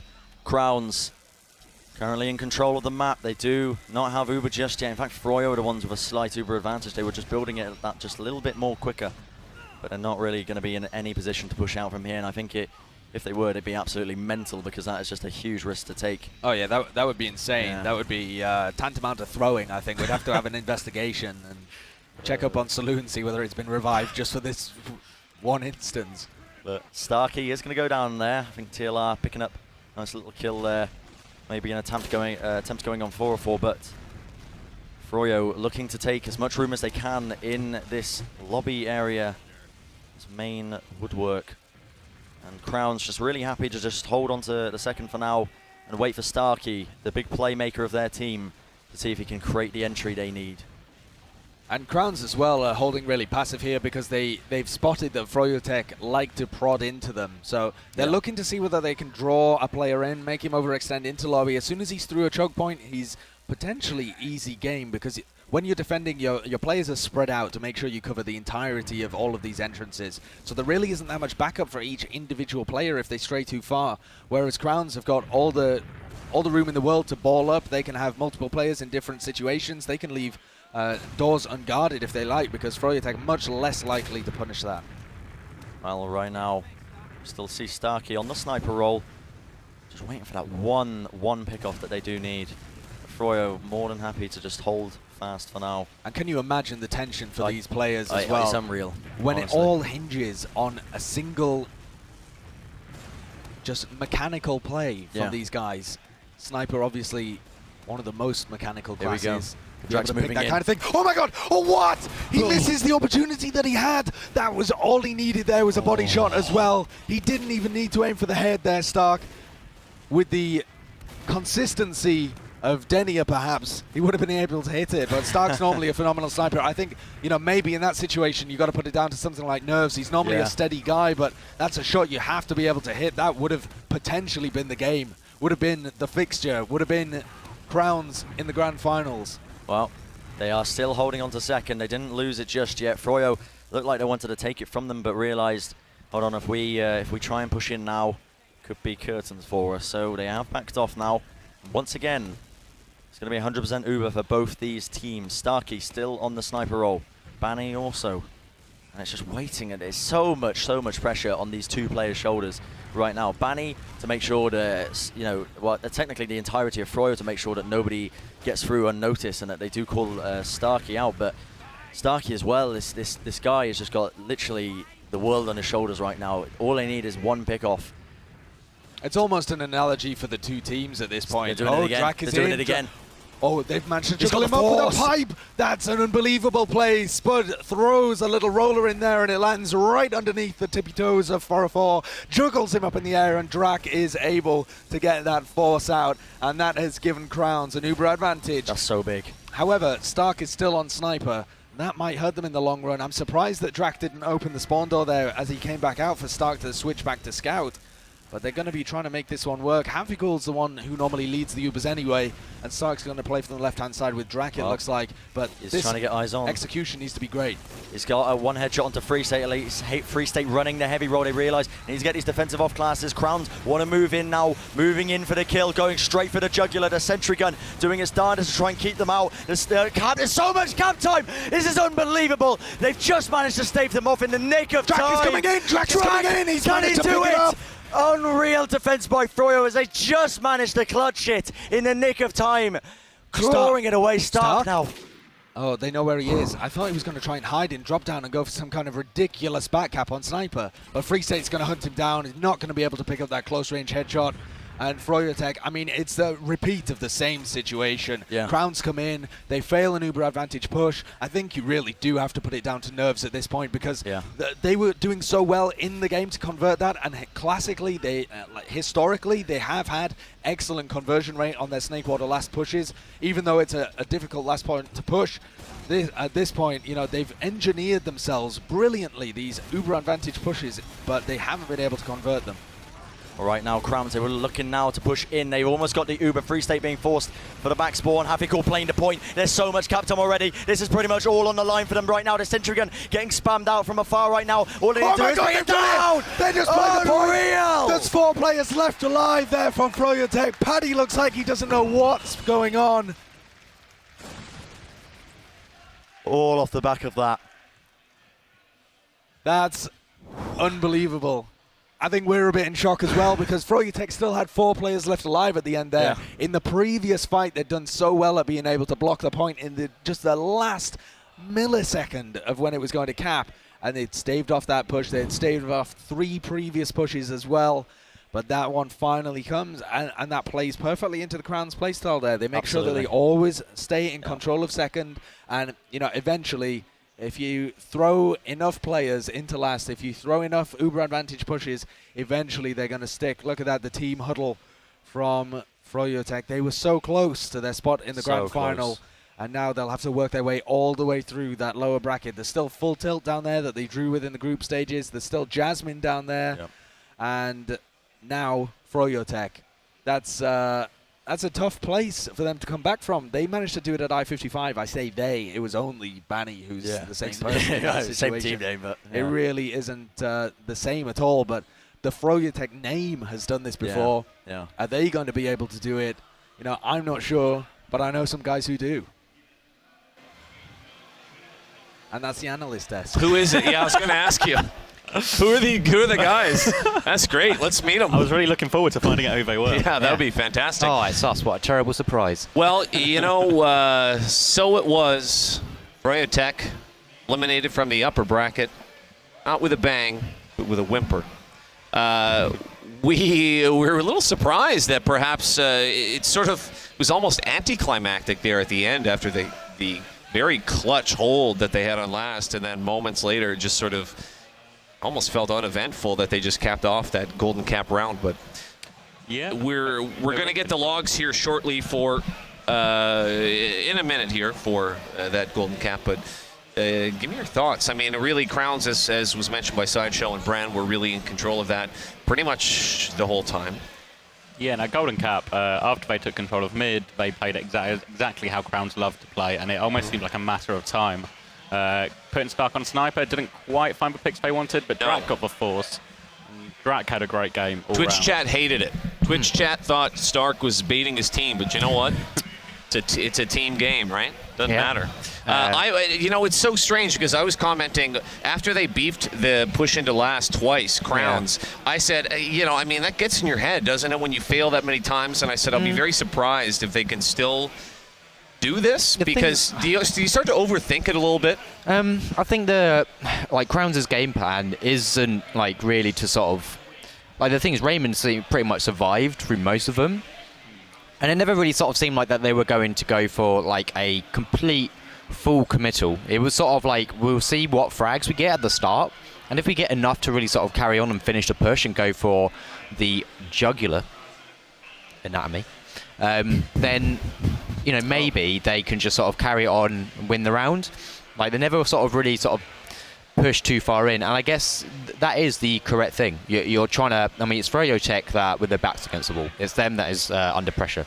You're just trying to force a mistake from them to give your team the opening. Yeah, so you're saying it doesn't get in your head, you can just go and push and fail 5, 6, 7 times, but you're still in control, really? Because it's a golden cap. Yep. Yeah, I would say so. If it was obviously a case where, you're down a point, then it's going to get real, Yeah. But because it's a golden cap, there is no time running down apart from the round timer. Yeah. There's no tie possibility. Yeah. It's I think that might have been pretty much a game plan just to, whittle them down piece by piece. Drak was absolutely crucial in that as well, all throughout the map. And also, in the golden cap, like we said, we kept them pinned in because Drak always found a way to get 404, involved in so many of those crucial plays, including the force, that ultimately led to the sort of unubered push to begin with, now actually won them that golden cap. Yeah, we saw quite a few opportunities. Well, we already mentioned that where Stark really could have ended it a lot quicker, really, almost didn't have to last that long. We're waiting, we know that we have not a member of the team, but the coach of the Crowns eSports team will be coming in a couple minutes here. We'll be speaking to him, Kaidus, of course. Some happy folks. I was almost afraid of what does Kaidus do to Crowns when they lose? Have we gotten a? Are there police reports? No. If you've not suitable for a family audience. Okay. On Fully Charged, he does and he did many times go into what would be a 10-minute rant that would ultimately mean nothing because he could have finished it in the first sentence, and I think that's their punishment. Too much vaping. Yeah, it's he'll pretty much tell them what they need in the first sentence, but he will make sure and drill it into their heads for the next 30 minutes after that, as he explains to them what went wrong. But he knows what to do. And I think a coach is a real good advantage because you get kind of like a better outside perspective, looking at each individual player and being able to spectate through them and sort of going, you're not pulling your weight, but what you need to do is exploit this part of froyotech. Their flank isn't as strong as they have been, so use that as a weakness. You can instruct the players to do what, when and where kind of thing. Keeping them calm as well throughout, like especially it was tense enough watching it, let alone playing in that. I can only imagine. But having like that sort of just voice in the back of your head and say, don't worry, look, you won mid, you've got control of CP2, take your time, let's try this.